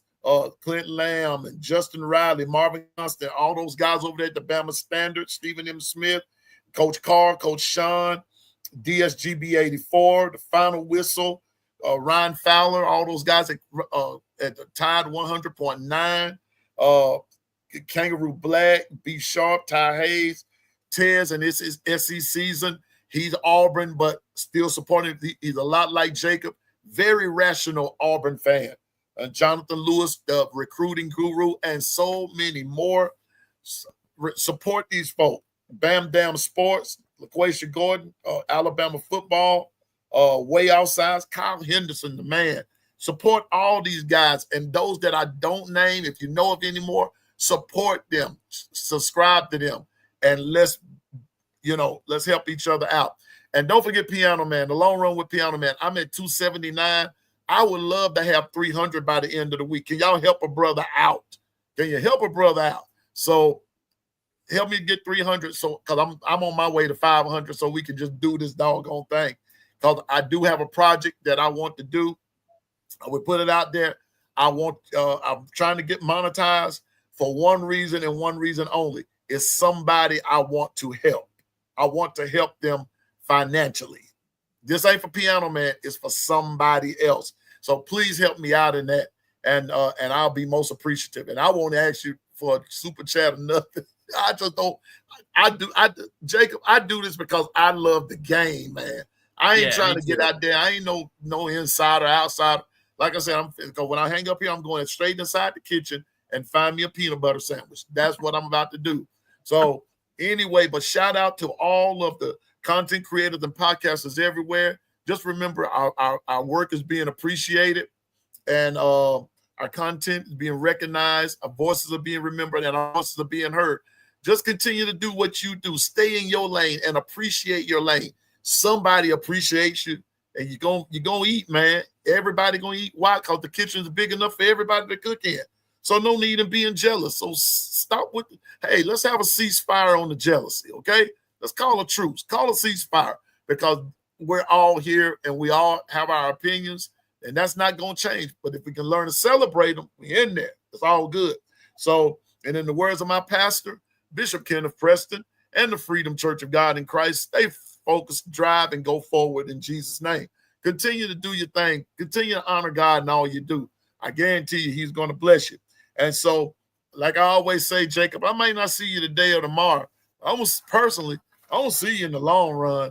And so with that being said, I'm no expert, but I know what I'm talking about. We know what we're talking about. Right. So anyway, until tomorrow, and forget the trees. I don't do too many F-bombs, Jacob. I'm sorry. Only when I get angry, I might drop one. But forget them trees and hedges, and all Bama haters, forget y'all. FSU, you're first. No need to talk to Buster. He ain't listening. 3 strokes. You guys have a whole hit list this year. Say what now? I said you guys have like a whole hit list, like Vanderbilt, Oklahoma, everybody. You guys are just coming for blood this year. Exactly. So FSU, you're first. And then we just taking it one game at the time. FSU, you're first. 3-stroke Charlie, you already know. You already know. And Billy, you still too short to play basketball. Just remember that. I want everybody to have a good day. Again, thank you, Jacob, for coming. I'm going to see you in a few minutes over in the chat. I know it's going to get lit over there. Oh, yeah.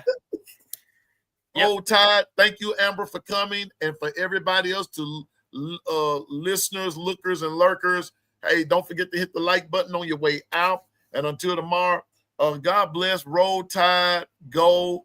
Michigan Wolverines, you're still on us, but we going to get you. I hope and pray that all goes well. We don't want no excuses. We just want Michigan so we can get our double time lick back. At least one time we can get one of those licks back and everything. So again, thank you, Jacob, for coming.